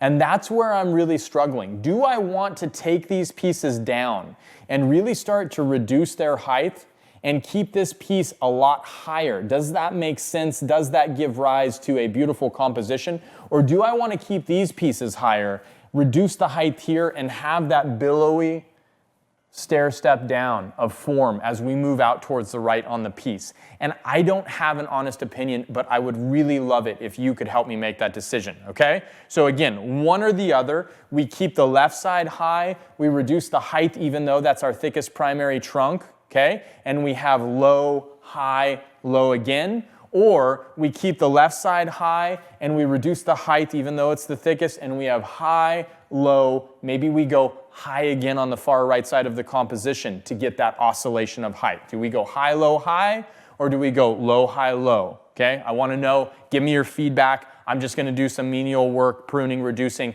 until I hear enough of your feedback to make a decision. Roger says keep left high. Danny says billow. Let's see. Billow is the name. Bentley says he likes the stair step. Aaron says reduce left. Tack says low, high, low. Oh, high, low, huh? Kevin says left side high. Tyson says low, high, low. Max says left side high. Low, high, low. This is a firm 50-50. I'm seeing some high-low highs. Huh? Now I'm seeing some high-low highs. I'm seeing mostly low, high, low. Low, high, low. Yeah. Huh? Low, high, low, not high, low, high. These will become Mariahisms. This just happened. You guys have created a new vernacular. Low, high, low. Yeah, they're sending me a LHL. Yeah. Low, high, low. Yeah, LHL. There it is. Yes, and it took a matter of if we were being studied by the next elevated life form on Earth, in the year 3020, right? They'll be like, it took them all of, approximately 15 seconds to create a level of communication via abbreviation that allowed them to now understand each other without texting or typing in the entire vocabulary word. It's impressive. Ready for some more questions? No. So you gave me so much information in such a short time, and then I got fascinated with what scientists would say about it that I have no clue. What's the general consensus? High, low, high, or low, high, low? I say the general consensus is high, low, high. I'm sorry, all you low, high, lows out there, but oof. Okay. It's high, low, high so far. Let me focus. I'm on the back side of the tree here, just kind of rocking and rolling. Let me get this branch out of my way, because this line is really impeding my ability to seamlessly function inside of this design. Once I get this out of the way, I'm going to step away. Come towards you. Let's take a distant look. If in doubt, and this is a common aspect of the bonsai practice. Eve, what time is it? It is 7:19. Okay, perfect. Okay, this is a common aspect of the bonsai practice, right? If you can't make a decision, step away. Not step away like walk away and come back later. Step away like give yourself some distance. Because our proximity here is so unnatural to be so up in the grill of the tree. It's so unnatural that it makes it very, very challenging to decision make around design when we start to try and think that we're getting a clear perspective. Okay, here we go. Let me come and see what we got here. Rafi, I didn't steal the election. This because I'm the announcer of the results. I'm sorry if I can't keep up with the chat. Y'all are fast. Low, high, low, or high, low, high. Boy, that dominant trunk is very, very challenging to deny. I feel like we're a little bit two-dimensional. Let me just go ahead. I'm going to shift it a little bit more here. Okay, I don't want to cut the line of that trunk, but I like this a little bit more because it brings that right side towards us. And we'll have to work on the lines being clarified. Rafi says low, high, low to increase the visual effect of the bridge. Let me see here. Low, high, low. I see it. I mean, I see the opportunity for it for sure. I definitely do. I think some of you are voting twice just to mess with me. Yeah. Low. Here's the problem with low, high, low. Let me just walk you through it. The movement up in here is so good, right? Like the natural hornbeam. Hornbeam has an alternating bud pattern, and you just see the movement up through these pieces, and it's really, really interesting in terms of the formation that already exists. And we're gonna cut all of that out to reduce this to a degree, only to use what's presented to us now as a relatively straight section and a lesser degree of movement. Now, it doesn't mean that wire can't fix those sins, right? We can always use wire to alter and improve. But we also have to keep in mind that we're gonna have to reduce that to a significant degree to get this up high, and we're not gonna be able to carry that taper nearly as far. So I'm talking you through my own apprehensions. I do think low, high, low is going to be the more inspired structure for this piece. I definitely do. And the reason for it is I think it does take advantage of the bridge. I think it also plays on the notion this tree fell over. What are the longest pieces or what are the strongest pieces on the tree going to be? They're going to be the pieces that are towards the middle to upper portion of the trunk. Lower branches are going to get weaker on a big, huge tree, right? The middle branches to the upper branches are going to get stronger. So there is like some of that story that we can kind of tell. It just depends on how much we want to try and narrate our decisions in terms of the happenings that would exist. Ira, what do you think? I like high, low, high, low. You like high, low, high, low, high, low? Mm-hmm. Oh, you want to mix it up like that, huh? You get that piece that's kind of in between the two you're talking about. I think that's a lower piece, and you have both of them as high. Yeah, yeah. And then you can kind of differentiate between those two high points. Bumner, what do you think? Kind of like high, low, high. High, low, high. Yeah, Klumpner, good choice. You like high, low, high too, Eve? Honestly, I'm just reading the chat. Oh. I can't keep up with both. Yeah, you can't. Yeah. You don't get to play this game tonight, do you? Sorry. No, I don't. Okay. All right, here's what I'm going to do. This is what I'm going to do, because I'm having a hard time. Okay, I'm going to reduce this as if I'm going to keep this high, right? Because if we're going to make it low, we're going to have to cut it further. So let me just reduce it as if it were high, okay? And then if we say, yes, I see what's happening here, and we still agree, then we'll keep going, all right? We can take it in a staged approach, and I feel like that's a more sustainable way than just starting to whack and hack. Whack and hack never gets us anywhere, although it is exhilarating at times, right, to just start chopping away and being like, oh, I just did that. We don't want to whack and hack. Okay, so I'm going to put some more wire on this. I'll answer some more questions as we work through this. Let's see where we get in terms of the high-low high or the low-high-low. All right, cool. Let's see. Up next, we've got Bentley. He says, his bald cypress that he's going to turn into a raft has a pretty straight trunk. Can I use a series of small wedge cuts to put more movement into the trunk since I'm going to lay it horizontally? Ooh, interesting. I don't know how successfully we can wedge cut bald cypress. I've never, ever tried that. Bald cypress, pretty durable, pretty flexible, and does form vein-specific deadwood, which all lead me to believe there probably is the ability for lateral as well as vertical transport to take place. I think it's worth trying, Bentley, but if you really value the piece, you might try it on a lesser piece first to make sure that bald cypress, in fact, can tolerate that kind of reduction. Let's see. Rafi has a suggestion. He wants to know what you would think of having a strong windswept concept for the tree to create asymmetry as well as represent the natural movement that led to this tree toppling over. Yeah, interesting, right? I mean, so I would typically have been pretty wind influenced minded with this piece, just based on sort of the notion of this, until I went through the ice storm that hit Portland and knocked over trees that are rigidly straight. And then I was like, oh, that's right, there's all of these other ways that trees fall over and these forms are created.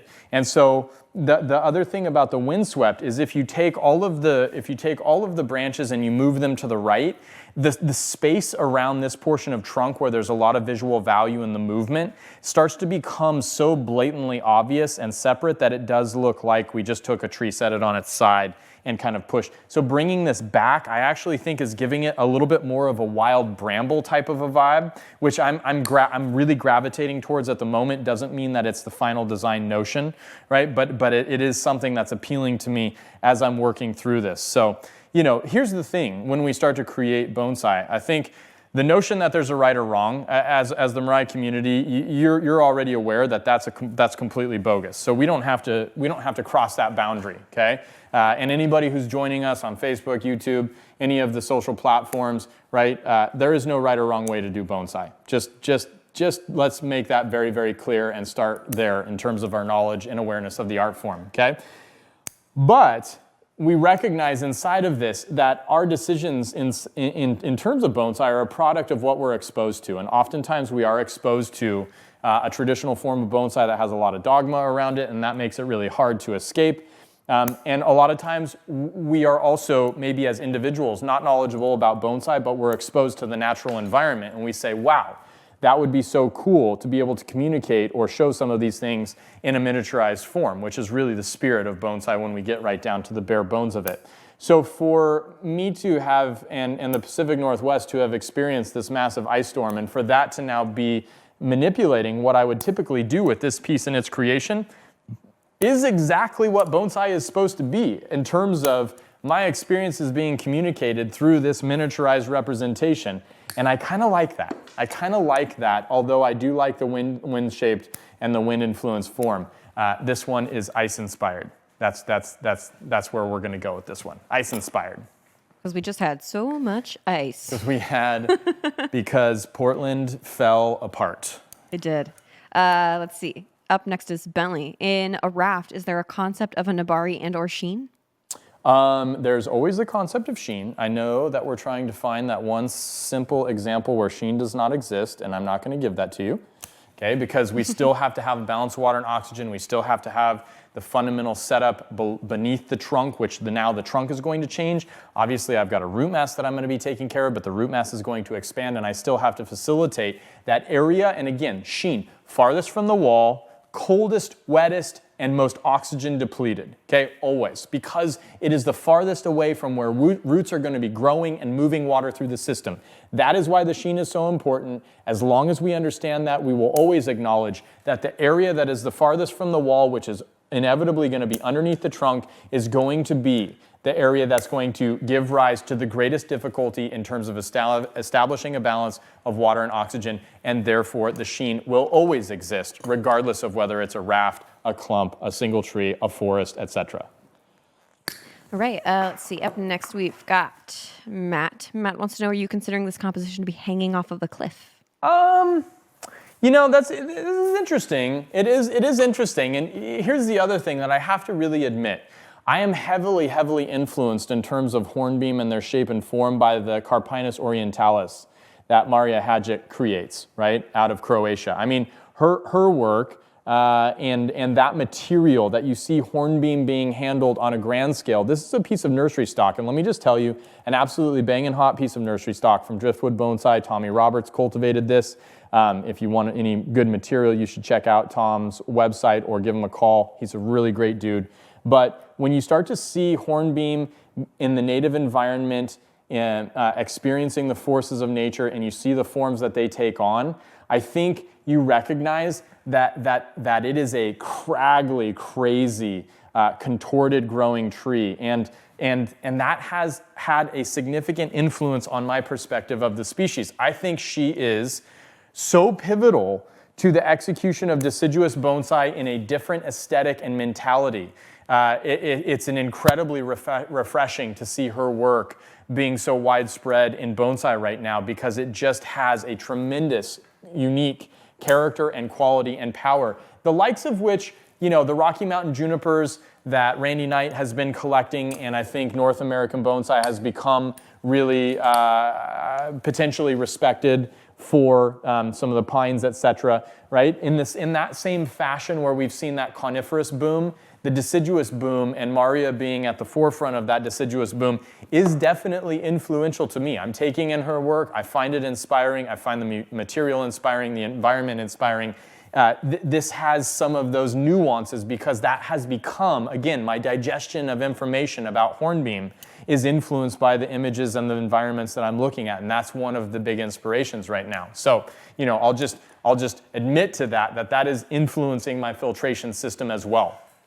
Okay, making some definitive decisions, and even inside of this, if I'm going to further reduce the height of these, that's fine, but I'm still establishing a hierarchy where this is definitely subordinate to this piece and what I assume is going to be subordinate to this piece. I see this, if we're going to have this be high, it's the most dominant trunk in this area, this is going to be my highest of these pieces, and kind of feeling out that change of direction, and again, that bramble type random distribution of direction and sustainable design. All right, up next we've got Treebeard Steve. He says, what seasons of the year are the best in these latitudes for doing this operation with an appropriate species? I think when you start to talk about raft creation, because it demands manipulation of the roots, primarily the native root mass, to be able to tip it over on its side and start to cultivate from a different position and perspective the roots, that it really ultimately is a spring action that we take. Doesn't mean that we're limited to spring. Could we tilt it over at a different time of year? Yeah, probably, without doing the root work, and then all of a sudden without doing the root work, can you have as significant of a backbone setup? It might not be as crafted of a creation of a raft. Does that make it any less viable? No, but maybe if we're gonna do it and you're gonna spend the time, which we're all gonna find if we're gonna create a raft, that we're investing in. Again, I started this off by saying, if anybody thought that bonsai was going to be easy, convenient, or quick, then you got the wrong memo from the office, right? If you're going to do it, set yourself up for success, and therefore, I think spring is your #1 season to do this well. All right, let's see. Up next is Sarah. Would this technique be a little harder with a trident maple? Would it be harder with the trident maple? Trident maple, definitely not as flexible. Okay, we tend to see with maples a lot more brittle, maple's a lot more challenging in terms of big, heavy bends and manipulation. You're seeing how much I'm changing the shape. Now, there's a few cracks, there's a few splits that are occurring inside of these pieces that I'll come back and I'll touch up with some Calismate liquid cut paste. But for the most part, the Hornbeam has been very, very cooperative in terms of what we're trying to execute and its willingness to abide by, bend, and be malleable to our concepts in the creation. So I think it would be more difficult with a trident, but not out of the question, and not something that is in any way not doable, right? It is possible. It is something that I would encourage you to pursue, and there's plenty of opportunities inside of trident maple that you could do different aesthetic things or accomplish different horticultural objectives with a trident than you could with a hornbeam. Up next is Kyle. If we can achieve a rush of cytokinin by laying out a tree laterally, can we take advantage of this and temporarily lay down a pine on its side to encourage backbudding? Well, yeah, I mean, through the process of wiring, right, when we lay a branch down, that is what gives rise to backbudding. More than, right, and we know we have to have vascular tissue, we know we have to have sugar starch storage, we know we have to have the highways created that can bear the water transport weight of new foliar mass being added. This is an automatic, we always have to have that.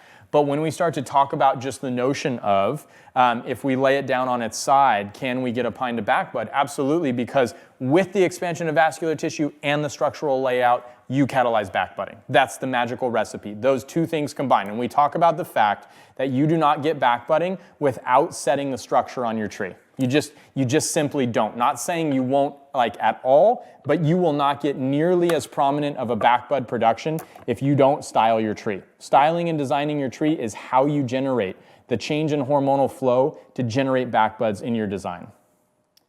All right. Up next, I've got kind of a combination question from Aaron and Parker. Aaron wants to know if you could talk about the visual design considerations of rafts versus forest. And Parker is wondering if the long-term goal for a raft is to become a forest. So, what is a forest when we start to talk about and quantify these designs in bonsai versus a raft? Again, a raft is connected by a primary line in the design. This is of utmost importance that we understand that, because that's what makes it a raft. A forest, not necessarily connected. A forest is an ecosystem of independent living organisms that engage sort of in a singular community. This is a co-linked singular organism that has now self-rooted and given rise to a change of position, branch to trunk, okay?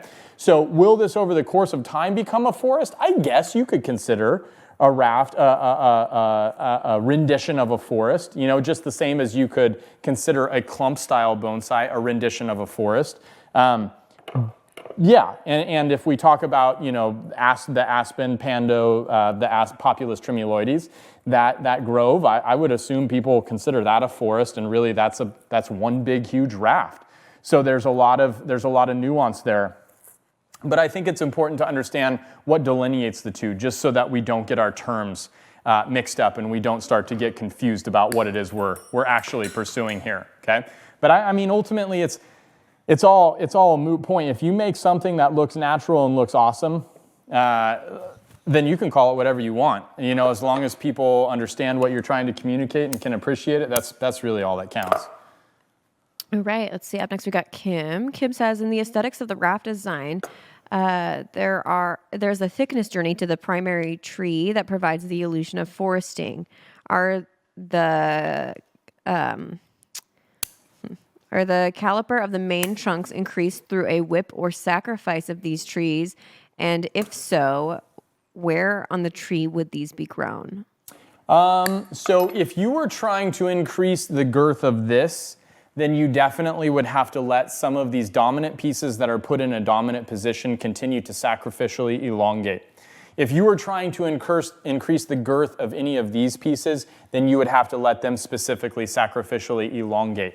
The second that we take this tree and we lay it down, though, we ultimately say, by taking this leader and laying it down, and now we've reduced that, we've laid others down, we've really slowed down the thickening of this trunk to a very significant degree. Now, it becomes the conduction device of all of the resources generated by all of these branches that are now their own trunks, and there is an arguable discussion that it will produce more resources now than it would as a singular tree over the course of time. However, once this starts to develop roots, those roots are going to demand that energy, those roots are going to use that energy, and it's going to be facilitating an entirely different and more expanded network of roots than just this singular root ball, because they're going to exist along the entirety of that branching system, right?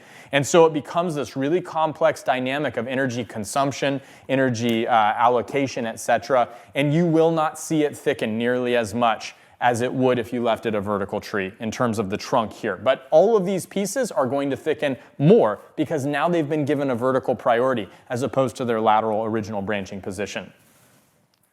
Douglas wants to know if you can take the approach of wiring it all up and styling it for the raft, but then let the branches set over a couple of years and then remove the wire and submerge for rooting. Would that process work? Totally. You could do that, right? It definitely... If we took that route, it definitely is going to be the slower route, but there is nothing wrong with that. There is nothing that says that we're in a race. And as I'm going through this and wiring and designing more and more and seeing more and more of the potential, it is a little daunting to think that I'm going to have to be keeping track of the wire that's going to be under the soil and it potentially girdling the tree. But it is, again, it's a grenade I'm willing to fall on because I think that this is going to be quite an exceptional composition. And when you see these opportunities to create something unique, this is really, in my mind, what gives rise to the most valuable component of bonsai, which is the ability to tap into these unique ecosystems and show the diversity of behaviors that trees engage with. I think this is such a special opportunity. When I saw this at Tom's, it was like love at first sight. I was like, wow. This is, and you saw it on the video, this is either going to be air layered, or this potentially could be a raft. Like this has some real special possibilities, and that's what we're seeing kind of come to fruition here as we continue to create.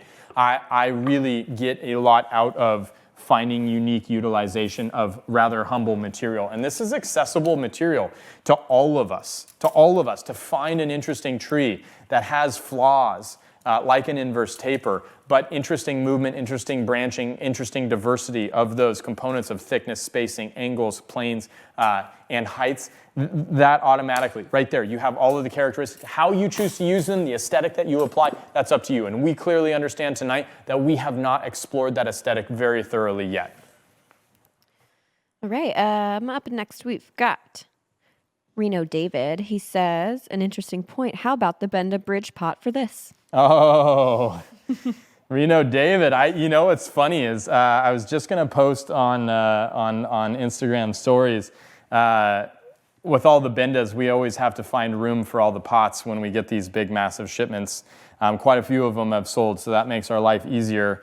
And if you guys haven't seen, Tom Benda, me, and Ramondi, I believe Tracy Francis will be going up soon. All the Jan Kulik slabs are being photographed right now and should be available in the near future. So there's a lot of new ceramic goods that are available at the right time of year for repotting. But I was going to post it because Nico used the bridge pot as like a display mechanism for all of Tom's smaller pots. And I just thought, man, if we find a use for that bridge pot, it's going to be devastating to take out the like 35 tiny pots that are all organized in this beautiful, I mean, Nico did a bang up job. I'll post it on our stories after the stream. I walked by and said the exact same thing. I said, oh, that's nice how you did that. Yeah, it was very creative, Nico. And I guess we're not using the bridge pot anytime soon. That was the fallout to that. No, but I think it could be absolutely spectacular to use the bridge pot. I had not considered that, David, and I love that idea. Because if we use the bridge pot might be something that we could actually cultivate the roots in and facilitate almost an immediate sort of guilty pleasure to see the composition come to life. So that's something that we'll definitely think about. If that happens, we will definitely make sure that the Mirai Live community knows. We will make sure you know, because that would be a big evolution with that pot being utilized. Take it down, Nico. All right. Up next, we've got Bentley. Nico's going to be like, that was the biggest waste of my time. Bentley wants to know, how long will it take on average for roots to develop along the trunk? Roots will develop very, very rapidly, but it depends on, and we all need to embrace and understand this at this point, balance of water and oxygen, okay? So if I water correctly, we should see roots forming, I'm guessing, within 6 to 8 weeks. Of scarring those roots and planting it, and I actually think I blew it. I think I cut this trunk a little bit too short right here, unfortunately. But it still works. I think I could have done a little bit more for depth in the background with that, but it is what it is. Yeah, 6 to 8 weeks, because callus, generally, we start to see callus forming on high water mobility species like a deciduous, like the hornbeam. We start to see that callus forming within that 4-week time frame, and when the callus is really rocking and rolling, then we get root mass starting to develop, or the beginning of roots starting to develop with the right balance of water and oxygen. So here's the thing, though. When I plant this, if I plant this native root mass in the same soil mass that I have around this trunk, I'm going to keep the trunk way too wet, and I'm going to impede root development. But if I somehow am able to isolate this, if it's even just a temporary solution where I can isolate this root mass because it's going to need a lot of water, and I'm able to keep this drier so that I'm able to facilitate the balance of water and oxygen that catalyzes root growth to occur, then I will get root formation to occur much more rapidly. And that is what I'm thinking about as I'm kind of working through this system and conceptualizing how this is going to go. Okay? Treebeard wants to know, why did you decide to use this hornbeam for a raft instead of a semi-cascade? Because I still am dealing with, and this is the whole thing, is I'm still dealing with the product of inverse taper. Okay, and so the inverse taper, this is falling apart, but I guess we're gonna hold it together. Hold! Okay, the whole notion of, there we go, there it is, okay, all right, there's just a little slip there. Okay, the whole notion, again, was that we had a flaw in the trunk, so if we tilt it over into a semi-cascade, we still have the same inverse taper, but once we start to get it to root as a raft, and then we take care of all of that. Okay, so here is one iteration with height, and now that we see that, I think it's tough. It's tough to think about shortening that, right? Because now all of a sudden you shorten that, and we're starting to talk about shortening that in terms of, let me turn to the 3/4 cam so that it doesn't look as ridiculous. Okay, there we go. Okay, if we shorten this now, we're gonna be taking a lot of interest out of this tree. And we're starting to look over here and we're saying, okay, how good is that? How good is that? Now let me go ahead and let me set the line here. And let's go ahead and let's play with the height there and see how they interact, because maybe we can leave both of them tall. This is something we haven't talked about. Feels like it's gonna create a little bit of competing symmetry. I don't know. Let's see what happens. Let me work on this next, and then we'll go ahead and prune the rear branches. We are getting very, very close to executing this design now. All right, let's see. Up next we've got Alex. He says, if you have a rather simple tree with not too many options as this hornbeam here, would it be okay to plant it on a slab, say a juniper? You could. I think when you start to plant, and we want to be very careful with broadleaf trees on slabs, okay? Not that I'm discouraging it. I absolutely don't want to discourage that, because I think it's a tremendous opportunity, and I think there's a lot of interesting aesthetic there, okay? But you want to be careful, because you are opening the door. Broadleaf trees on slabs demand a lot more care and a lot more time and attention. Time and attention because broadleaf trees typically do demand a lot of water, right? And a lot of water means that we've got to be on top of it. A lot of water means that slabs typically dry out, and the wet-dry cycle is far more extreme, from dry to wet to dry to wet. And that over the course of time can reduce the strength in our broadleafs and can reduce their longevity. Can hornbeam exist on a slab? Yeah, it's possible. If you want to incorporate rock though, I think the better thing is to put it on a rock inside of a pot, where now the containerized environment becomes a reservoir once again. Of course, if you have a bowl-shaped slab where there is a reservoir, you increase your chances and reduce that sort of continual chipping away of the energy system of the tree, where you may eventually start to tap into some level of exhaustion or inability to tolerate that condition. But I think it's an interesting opportunity, and I think deciduous and broadleaf trees with the presence of stone is a beautiful aesthetic, and it's a common aesthetic that we identify with. It becomes just a little bit more challenging, which means we've got to be a little bit better at all of the physiological processes if we're going to pull it off. Maria wants to check if those were 5-gallon grow bags that this tree came out of. 5-gallon grow bags. All right. Yep. Next is... No, excuse me. I would say there were probably 2... Yeah, 5-gallon was too much. I would say they're 2.5-gallon grow bags, Maria, not 5. Tom didn't have any 5-gallon grow bags. That's a big grow bag. To a 5-gallon grow bag is going to be pretty large. Even Telperion didn't have 5-gallon grow bags. Right. Up next is Alex. He said that earlier you said that if you wire branches and they get buried, those wires will eventually be taken off. Would it be okay if the wire is not removed when the branches are buried? Wouldn't the wire just cut into the wire and grow around it? Or? Well, I think it would probably, right? There's two things that can happen, and this is one of the reasons that I'm willing to go about trying this. I think there is a strong opportunity that when the wire girdles the branch inside of the containerized environment, that we will get root production to occur, much in the same way that you can put a wire around a trunk and girdle the trunk, put moss around it, and you can air layer a tree without ever taking off the phloem and the cambium. Now, it doesn't always work, and it doesn't work for every single species of tree. So it's not to say that it's going to work, and it's not to say that the symmetrical distribution of the coil in terms of the roots that form would be aesthetically pleasing. But I think there is some opportunity there that I'm willing and I'm curious enough about I'm willing to experiment with. But if it gets too bad and it doesn't produce its own root, then it will kill it. And so it's a matter of timing and a matter of the energy system and a matter of all of those things taking place and working out correctly. I do look at this piece as a real true blue experiment, because I've never seen somebody go about the process of actually styling out a raft and then creating it in the fashion that I am. But I do know that it's going to give rise to a higher aesthetic once the roots are grown. It's just a matter of all of those unpredictable nuances that I haven't experienced yet, but I'm looking forward to. And again, I just want to point this out again. For 4 years, I've been looking for the right project. And when I saw this at Tom Roberts, I thought, finally we get to dig into raft creation, because this is a really unique piece of material.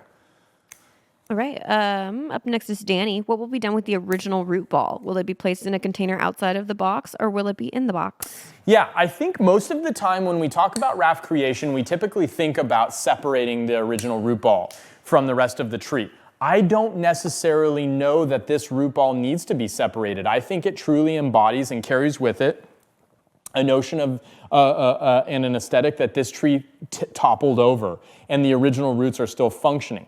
Now, when we, in the video, in the clip that Jesus prepared for the stream tonight, the one thing that we talked about was the fact that the root ball itself had an absolutely sublime, serendipitous shape that worked very well with what we were kind of trying to accomplish and what we were going to achieve. Because as I look at this root ball, there's a root protruding right here and kind of a ramping up. This piece leans a little bit more this way, but that root is a dead stump, and we just used it to hold the rags and protect the finer roots below it. We can cut that off, and the root actually has a beautiful shape here that will seamlessly integrate into the containerized environment. I think it's kind of brilliant the way that it's all working out. We'll see over the course of time if it continues to enhance and add aesthetic value or not, though. That's going to be a big question, and another one of the unexplored or, say, unanswered questions that are arising in this composition. Right. Up next is Rennie. Rennie said in the little pre-film video that we cut to that it's not a rule to cut off all the branches growing from the underside of the trunk. Is that because there might be something that you would want to wire upwards? Absolutely. Or wire out, instead of wire upwards, how about wire out laterally so that can be cultivated and that can generate roots that give you foreground, middle ground. Because some of these pieces are hanging off of the lower portion of the trunk, and we've brought them up so that they can be rooted components that expand that foreground, background, and the footprint of the actual raft component and the design. I want to, and I think when we do this, there's a lot of inconveniences in building more interesting design, and there are some desires inside of Bonsai. We've all had this guilty pleasure where we're like, boy, I really don't want to wire that right now. I'm going to go ahead and cut that off. Nobody saw. It's all good, right? We know that feeling. We all know that feeling as Bonsai practitioners. Just snip her off, nobody's going to know it's gone.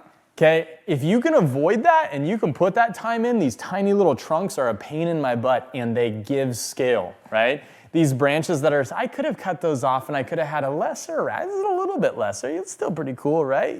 But bringing them up now, it's awesome, okay? And if you're willing to put in that kind of effort, that's when we're going to tap into that next level.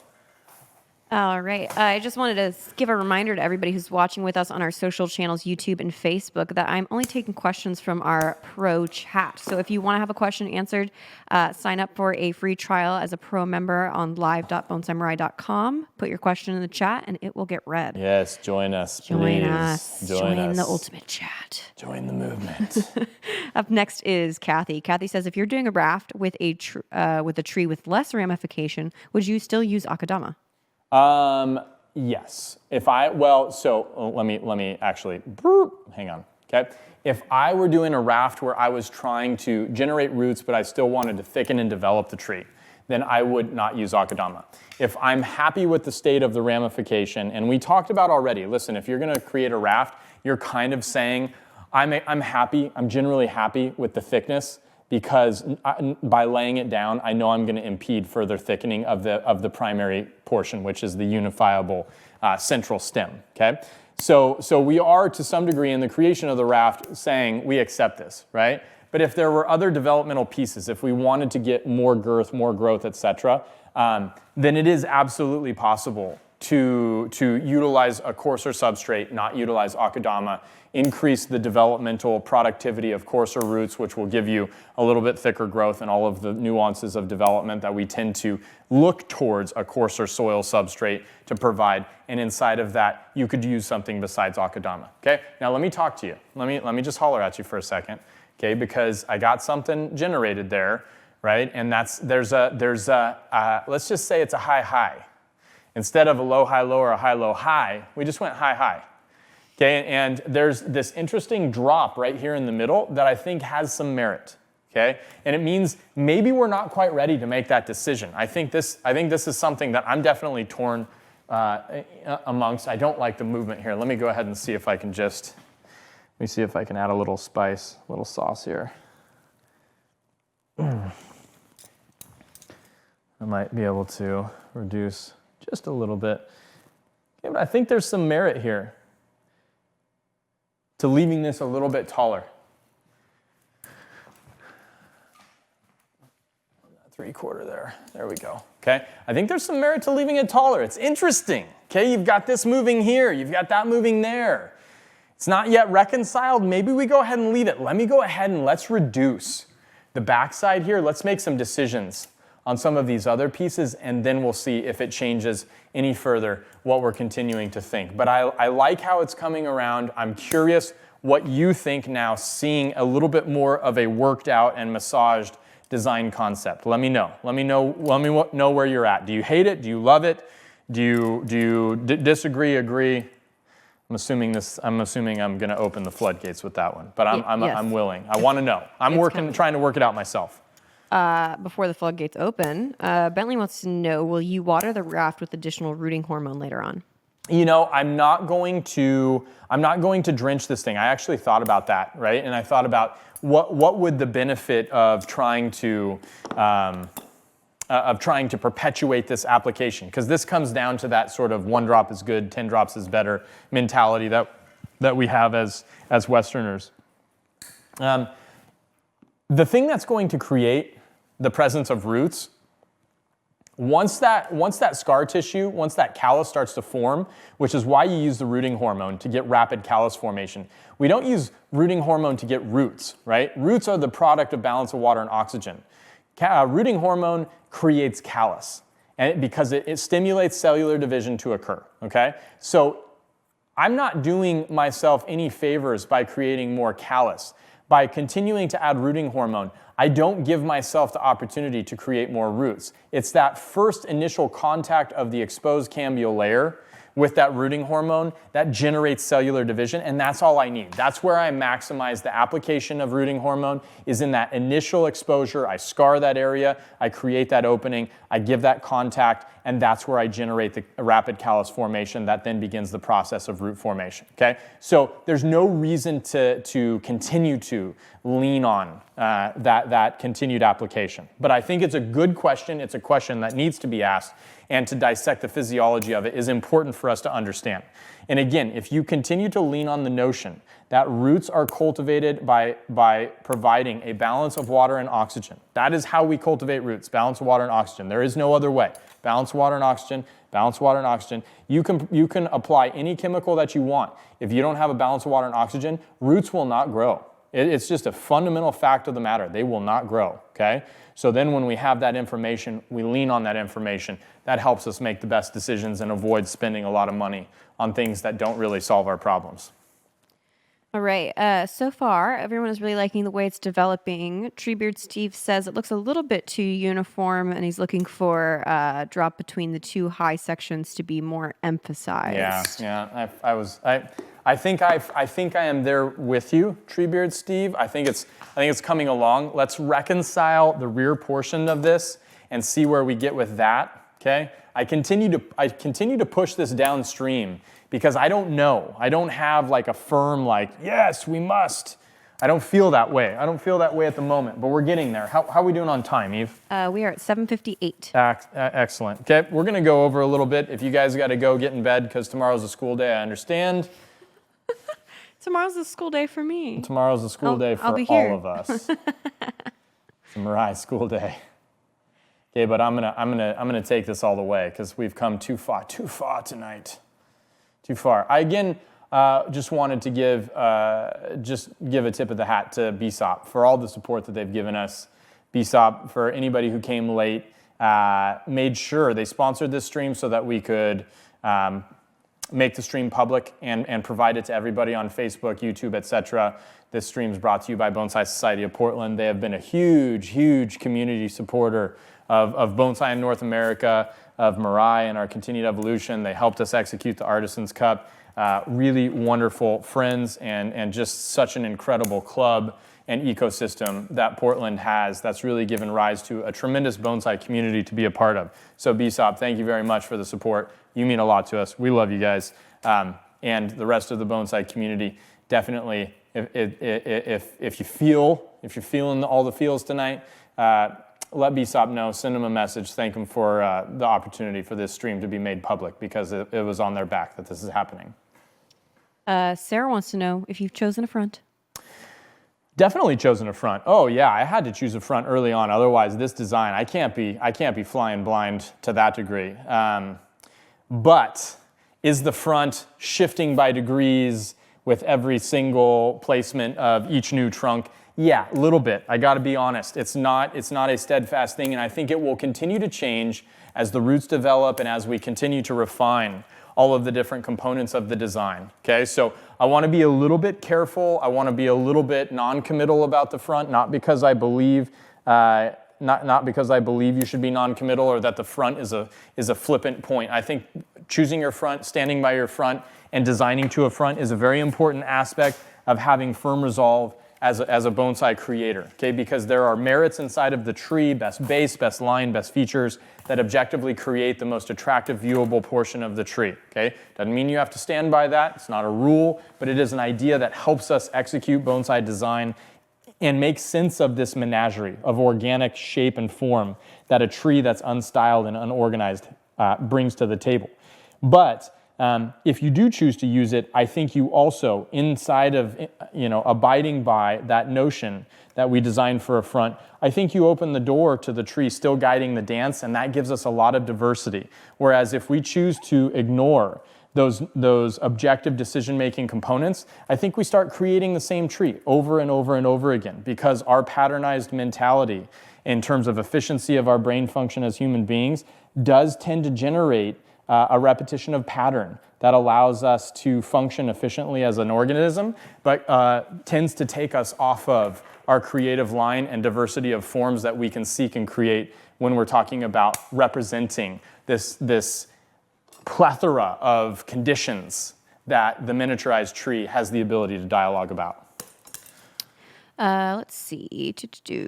Tack is curious about when the timeline is for taking the wire off of this. Yeah, I think so. A lot of this, and we understand, right, that the thickening process is going to be directly reflected by the growth rate of the tree, how healthy, how strong. What is the general behavior of this tree? The stronger that it is, the faster that it's going to grow, the faster that it's going to thicken, the sooner that we're going to have to take this wire off. I'm guessing that this is going to have a slight downturn in the rate of growth because we have reduced the root mass pretty heavily, right? And when we reduce the root mass heavily, we understand that the tree will only produce the leaf mass that the root system can support. So if we reduce the root mass through repotting in the spring and we've dramatically changed its position, we've dramatically reduced that root mass, we will see a reduction in the growth rate and the behavior of the tree. Not a problem. That we'll let it recultivate, and when it recultivates and the growth rate picks up, that's when we're going to start seeing a maximization of root productivity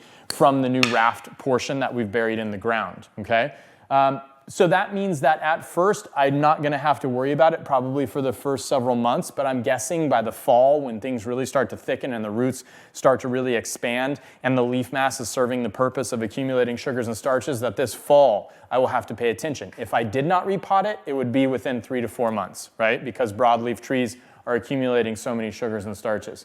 Wow, that's really starting to look interesting. Look at that. That is freaking cool. Okay. All right, let's get this rear portion. I'm not like patting this piece of material truly was the very best thing that I could have found to pursue this style and design with, and I'm just really, really excited. Let's see. Stefan wants to know how long until this actually goes into a pot. We know this is going into a grow box next, Right. Yeah, I'm guessing. So it depends on how the roots form. I'm guessing 2 years. And I don't want to say, listen, 2 years takes 2 years, because who knows, right? Who knows what's going to happen? Who knows if this thing continues to behave, experiences adversity? Who knows what's going to happen over the course of time? I'm guessing 2 years is what it's going to take to achieve the kind of root growth and achieve the kind of expansion, health, and productivity that allows us to now make decisions, form a root system that is of value. So we have enough roots to make those choices where we can actually reduce and create shape inside of that root system. And once we have that, then we go into a pot and we start the process of maturing that, cultivating that, further enhancing that, etc. But we have a little bit of time yet. All right. Let's see. Charlie says, I feel like I don't see a ton of top tier raft examples out there. Is that because it's difficult to pull off, or is it not as valued, quote unquote, in traditional bonsai? Yes.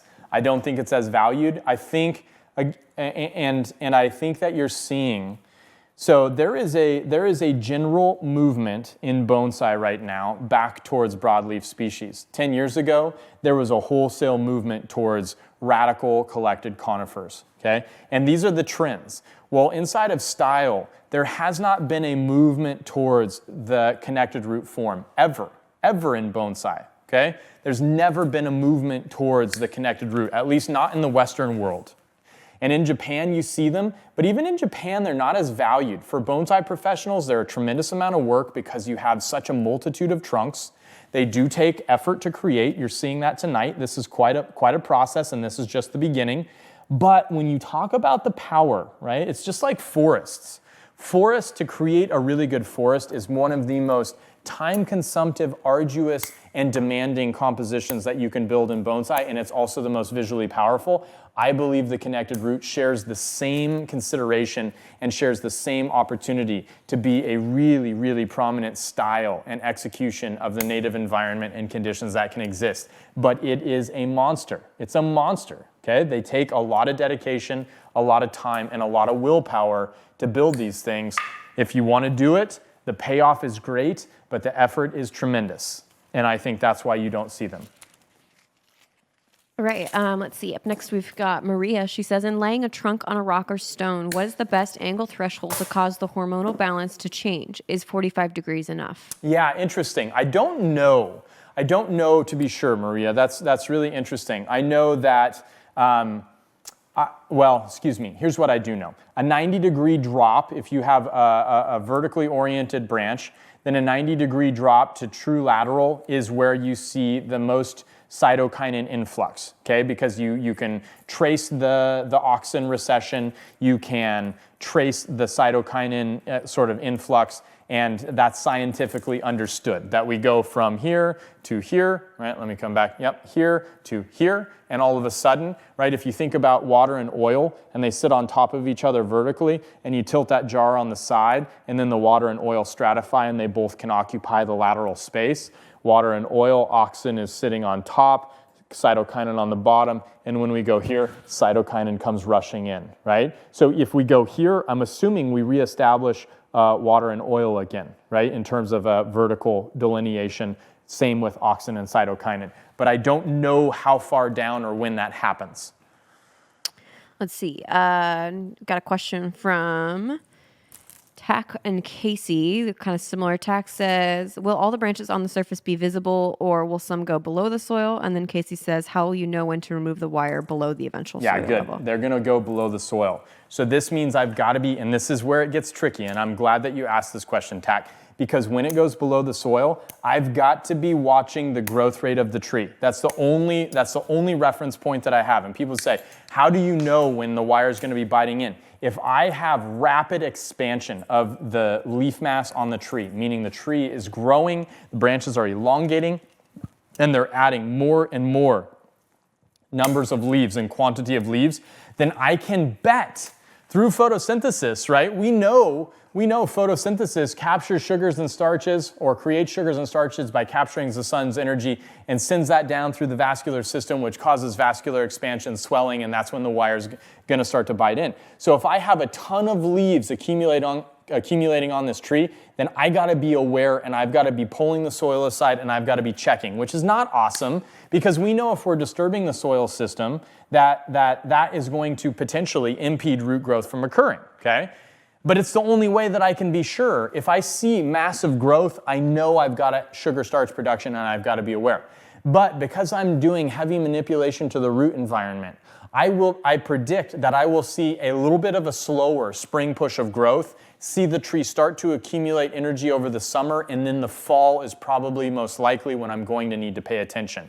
Typically, when we repot a deciduous tree, we do not see wire bite in over the spring season if it's freshly applied wire. We see it bite in the fall. If a tree has a year of root growth underneath it, we wire it in the spring before the push of growth, we see it biting in by the first flush hardening off, right? And that's where we see the delay in the activity really being dictated by how those roots are capable of handling that load of photosynthetic material. Okay, we are here to the back piece, and I'm so excited. Okay, because we've really kind of worked through this thing and created a real funky raft and a really pretty radical composition. I haven't given you the full 360, but let me go ahead and just do that for you, just so that you can kind of see that this is a 360-degree design that we've come up with. And this last piece back here gives me a tremendous sense of depth. See it all the way back there? That's a really important piece. I don't want this to be a big dominant piece, but it is a big dominant piece. It's a relatively strong, it might even be the second strongest branch on the entire tree. So I'm going to kind of elevate this and just see if I can create a little bit more verticality and kind of pull it into more contention in terms of contributing to the design. Okay, we'll see how much we want to visibly be aware of it after we start to work it out, but I do want to give it an opportunity and pay it the respect of the hierarchy that it holds within the tree, because I think it's an important piece. Okay, I'm going to take off these big strong portions though, because this is now lower down, lower on this extended trunk here. You see it on the lowest tier of this entire composition. It really can't be taller than these dominant pieces higher up. It doesn't make sense. Photosynthetically, it could be justified potentially as having been the apical region of the tree, and now since it's laid down, but I'm going to go ahead and I'm just going to terminate that growth right there, okay, to go ahead and maintain some of that flow, some of that asymmetry, and some of that directional insinuation. That may have been a little aggressive. It's also getting relatively late. I don't want that to be the cop-out. We already talked about that's not what we do. Sorry, I made a gasp, but I was... You did. You did. I gasped with the hornbeam. Say it ain't so. We got a question from Parker. Would you consider a panda bonsai forest or a massive raft? Oh, yeah, absolutely. Well, I mean, I think that this is like, it's not massive in terms of scale. Like there were a few rafts that I had to wire in Japan that the scale, the simple sheer scale of it was just mind-boggling. I mean, really expansive, intense pieces that had obviously been created and somebody willingly generated that. And then they brought him to Mr. Kimura, and you could just see Mr. Kimura go like, oh my gosh, well, that's going to take a long time to wire. And they did. But when they were done, oh, the power of the composition, the power of the connected root, the raft, is really, really spectacular. I think this piece is starting to generate and probably give some awareness to what's possible, but it's a really interesting style and design. The bigger you go, the more you have to maintain, and just be aware of that, because sometimes our eyes can be bigger than our stomachs. All right. Chuck says, should copper wire be avoided on conifer rafts where the wire might enter the soil? Yes. And here's why. I don't have scientific proof to back that up. We know copper is a toxic substance. Several people, a lot of the bonsai community tie their tree into pots with copper to no ill effect, which I absolutely have done in the past. I don't choose to use it because it stretches, not because it's copper. But I have had copper cause really interesting reductions in root growth in the immediate vicinity of copper. And if we're trying to get the trunks to root, we're trying to get production of roots from this primary piece that we're dictating the shape of, and copper can. If it can be any impediment, then we shouldn't utilize it, especially if we can utilize aluminum to achieve the same thing. Now, we know aluminum doesn't have the same aesthetic manipulation capacity because of its softness, but there are bigger gauges, or if we really needed to move something and didn't have the capacity, we could always use guy wires in the box when we tie it in, right? That's another opportunity. I could have constructed this entire piece and pulled these pieces down in the box with guy wire. I just couldn't have rotated them, and that's why I chose to put on the coiled wire of the aluminum. Okay. Oh, wow. Okay. What a project that was. Okay, and I don't know if we have a before and after. I certainly would love one, but I wouldn't blame anybody if we didn't have one. And let me show you the 360, okay, just so that you see the depth. Now, I really love, again, this was another one of these branches that was existing kind of down on the bottom side here. And let me go to the 3/4, go ahead and stay there. Okay, existing off of the bottom, and this forms a rear portion that has a lot of depth presence in terms of the design. Let me go ahead and maintain my finger on this, show you the front of the tree here. Now you see that in the depth, okay, and you see where that is. See that line back there? And I take that away, that line between those trunks. There it is, right there, okay? Right in there, that's the one. That's a tremendous asset to have. And for that to be a rooted portion that extends out the back, that is a gigantic asset to the composition. Okay, obviously this bottom piece here is going to have rooted portions, 1, 2, 3, 4. I want that to be rooted as well. This larger piece comes up. I don't need that to be rooted. I've got this smaller piece here, doesn't seem to have a lot of buds, might not survive. I'm okay with that. My dominant piece here, playing the high game, this having a little bit more hierarchy. I don't know how that will last over the course of time. And then we start to see the layout of all of those secondary branches now becoming these smaller trunks throughout that design. You see that foreground, we talked about that, we pushed it back just a little bit, right? And that gives rise to the compilation and the complete sort of execution of a raft style design, right? All right. Ready for the final questions? Yeah, ready. Here we go. Rafi says, what about the extremity of the design escaping the pot? I think he's talking about that far right side there. Josh. Of course you chose that moment to transition. Yeah. Thank you, Josh. That's brilliant. Brilliant. Ah, there it is in all its glory. Can you imagine seeing that in the field and thinking that it would ever become this? Pretty freaking cool. Come back into the studio now. So what do you think of the extremity of the design escaping the pot on the far right side? The extremity of it escaping the pot. I think it's good. You know, I think there's opportunity. Anytime that we can cantilever something outside of the containerized environment, you really do challenge aesthetics and conjure a lot of imaginative opportunities for people to occupy that space, right? That's when we talk about space and bonsai design, you're talking about giving somebody the opportunity to fill it with their imagination. And that is valuable to provide. If you can restrain yourself from having dictatorial control of their experience and give them that moment, that's when you catch people with your work. So I think that's an opportunity. I think that there is maybe more opportunity in the production of roots that may potentially create continued contour and further enhance the story.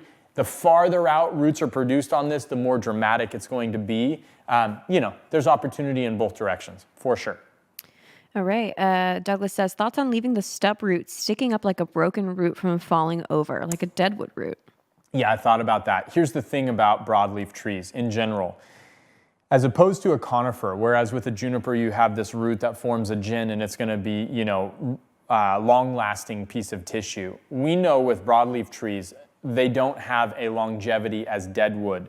But what will happen is it will rot and deteriorate and potentially form a hollow. And so do we take on that test of time, go ahead and let it evolve, deteriorate, and potentially even atrophy into the trunk and form a greater degree and discussion of age? Yeah, I like that. And I actually think that's probably the approach that I'll take. Instead of just flush cutting it and having a visible wound where hornbeam is not going to heal as much because we're transitioning the focal point of growth out towards the trunk, I think leaving it and letting it decay and deteriorate is going to be, over the next 5 to 8 years, the best move. All right. Let's see. So Leonard asked a question. This is a little bit related to what we talked about a little bit. He said, you don't do this often. So does this mean that you will plant and then sort of watch as it grows and experiments over time? I'll definitely, as with most of the projects that we do on Mirai Live, there's a lot. I would say 90% of the projects we do, I know exactly what's going to happen. And sharing that process, sharing that predictability, sharing that fundamental information is the education.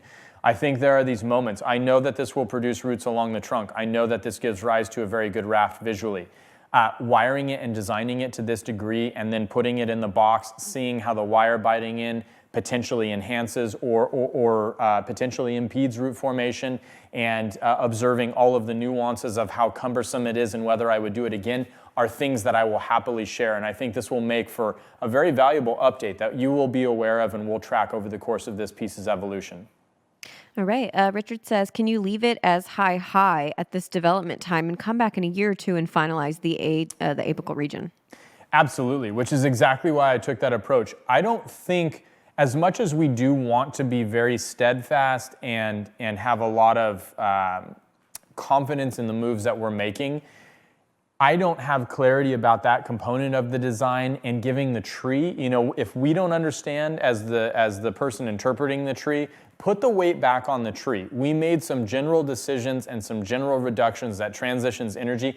This tree is going to now carry the weight, and it's gonna, if you put the weight on the tree, it will give you far more information and creative ideas than you'll ever come up with yourself. We gave it a push. We said, I'm uncertain. It will give us the feedback that will inspire the next iteration. And I love taking a back seat, if we can, to the tree kind of guiding that direction for those moments when we don't really have clarity. All right. Up next is David. He says, is it possible to change the branch hierarchy through pruning once? Oh, we kind of talked about that already. Sorry. Once it's in a pot, the growth is not strong enough. Yeah, you just kind of answered that. I'll go to the next one. That's fine. Richard says, in this design, where is the main trunk line and the major foliar mass movement, or is it too early to tell? I think it's a little too early to tell. Again, I would say it's to the right. And we pulled some of these pieces back to the left because the space around this, to go full windswept, it felt a little awkward to me just as I was sitting here engaging with the design. And I think it's given this kind of wildness to it that's really intriguing and also very hornbeam-esque, right, in terms of the species growth habit if you look at hornbeam in community and environment. But I think generally the flow does tend to go to the right. And you could say, well, if the flow goes to the right and if this is the high point, have you created dynamic design? Maybe. It's not necessarily the best execution of dynamic design. And this is where I think it's tough in an initial iteration to say that we've locked on to harmony, tension, or dynamic as our design feel, because it takes all of that refinement component, the accumulation of secondary, tertiary, and the finalization of those iterations where the tree gives us feedback and helps us make further definitive decisions. So this is a beginning that is a little bit ambiguous and slightly confused, and yet I'm happy with it because it was such a dramatic transformation and the beginning of, I think, a really interesting raft. All right, and now I've just got 3 last questions that are raft related specifically. So Chuck wants to know, for juniper rafts, would you still use 100% akadama and localized rooting hormone soaked sphagnum, or plant in 111, or even 100% pumice? No, I think I would definitely go 111, Chuck. And I think the akadama is an important piece. I don't think that you get good rooting necessarily in solid pumice. Now, what you could do is you could do sphagnum around the areas that you're trying to promote rootage and pumice around those sphagnum areas. Sphagnum is going to have some organic matter. Sphagnum is going to hold a little bit of nutrition, but more importantly, sphagnum is going to hold a little bit more water and engage with a better exchange of water and oxygen for root production. I think that is a viable option. And maybe even with the 111, I would encourage the sphagnum. But if you're going to use solid pumice, you definitively need to utilize it for juniper. Up next is Captain Ferris. For Hinoki rafts, what soil makeup would you use to start in the root creation? Yeah. I mean, I really like with Hinoki 211 or even 311, and we use 311 with Hinoki at Mirai to a tremendous amount of success. They are a high water loving species, they're an elongating species. They do tend to focus on more water than oxygen, and their balanced water and oxygen that generates root growth. Consequently, if Hinokis stay too dry, it is very difficult to get them to cultivate roots, which is a little bit of a tangent from, say, a juniper or a pine.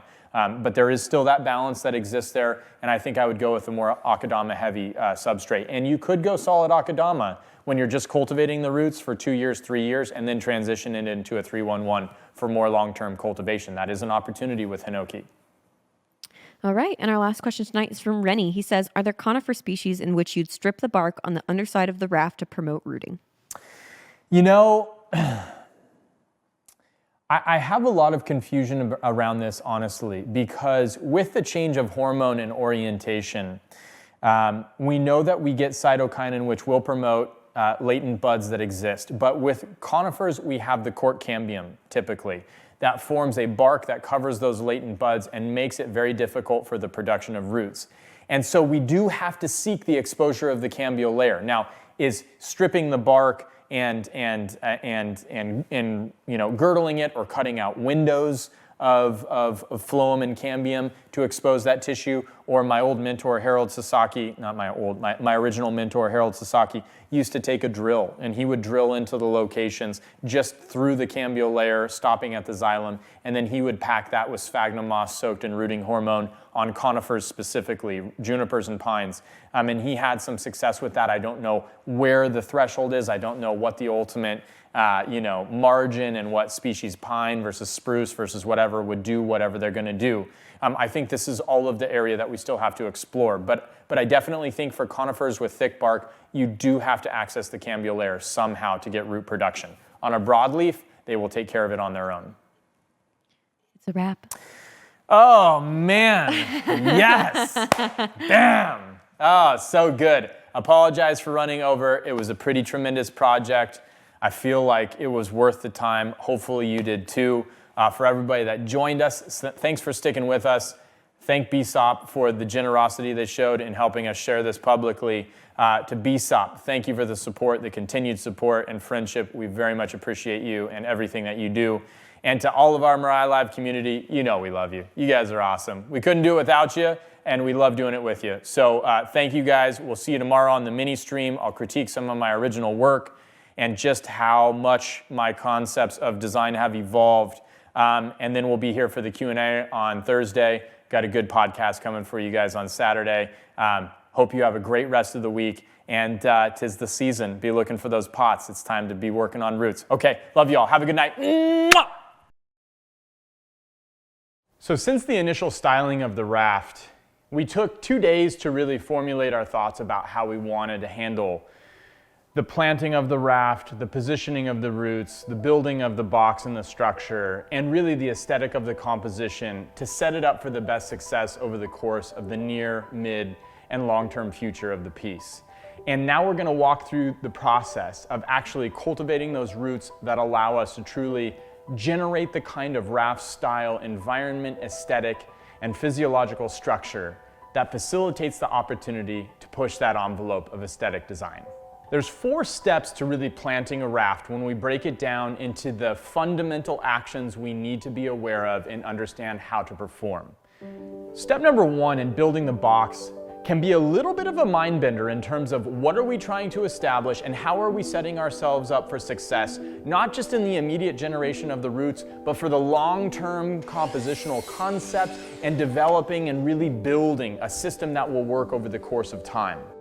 I definitely recognized that I'm not going to establish the desired planting angle of the composition. My priority was to put the piece of material in the best possible situation to get maximum root growth out of the portions I'm trying to create in raft.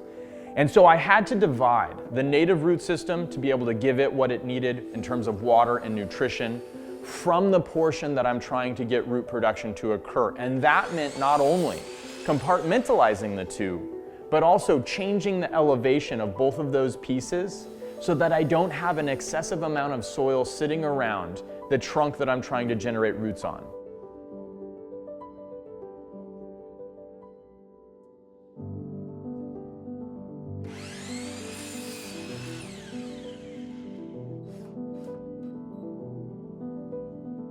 And so the two-tiered box that we created was born out of the understanding that those compartmentalized pieces and that reduction of that soil volume were of absolute mandatory necessity.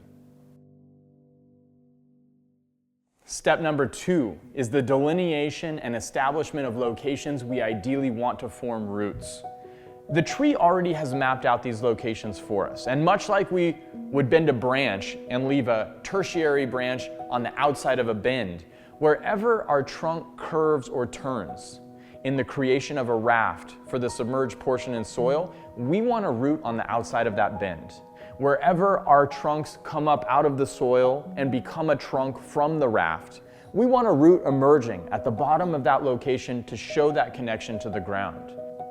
There's a mixture of ways that we can go about exposing the cambial layer, but I tend to find that the razor blade gives us the greatest amount of control because we can find the nodes where meristematic tissue exists, the raised bumps along the trunk of a deciduous tree, and we can open those nodes up to the exposure of the rooting hormone for cellular division.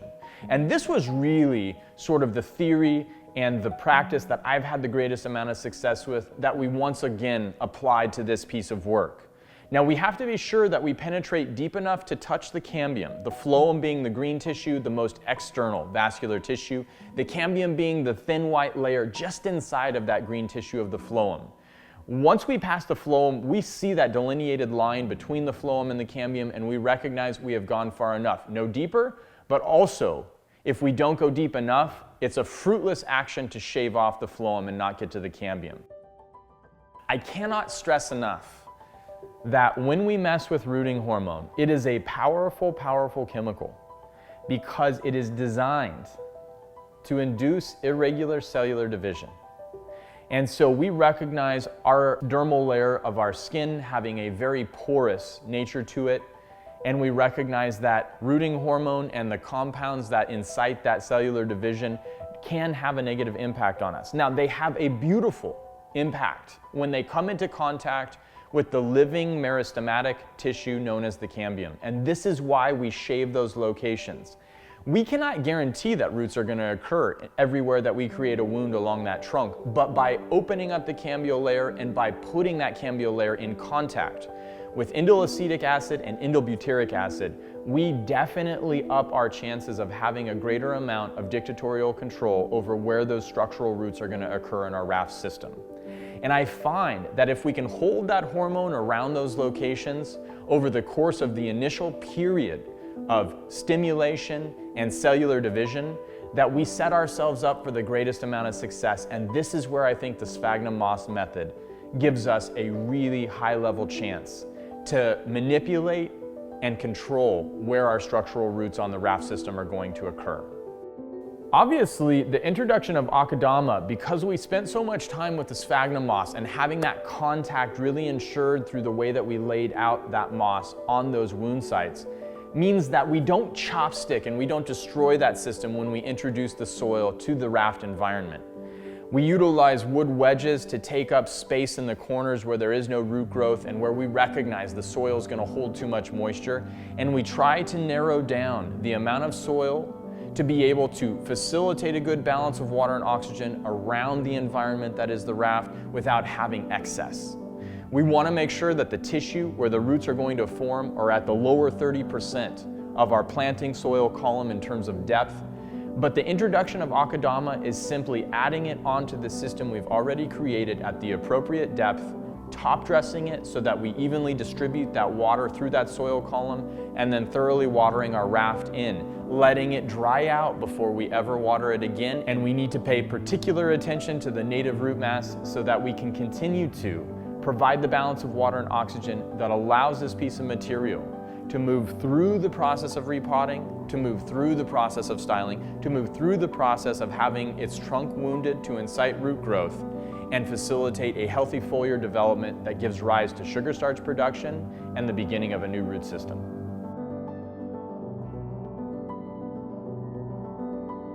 We've seen the notion of selecting the material that gives rise to a good raft. We've seen the design process, and now we've walked you through how you actually go about the planting process to create a raft style bonsai. I wanted to end this piece with some photo documentation of the time frame after creation and the visual identification of what will happen, so we know what we can expect over the next 12 to 24 months. Our talented Mirai student Steve Carini was kind enough to share his own Korean hornbeam creation. And in this, I think we have a lot to look forward to, and we understand the timing behind what we get to anticipate via these images and the references that Steve's provided. I hope this fills in a lot of the gaps. I hope this gives you a lot of technique that you can apply, and I hope this more than anything encourages you to pursue and play and explore your own aesthetic and your own representation of nature in miniature through this fantastic and absolutely interesting form known as the raft. Good luck.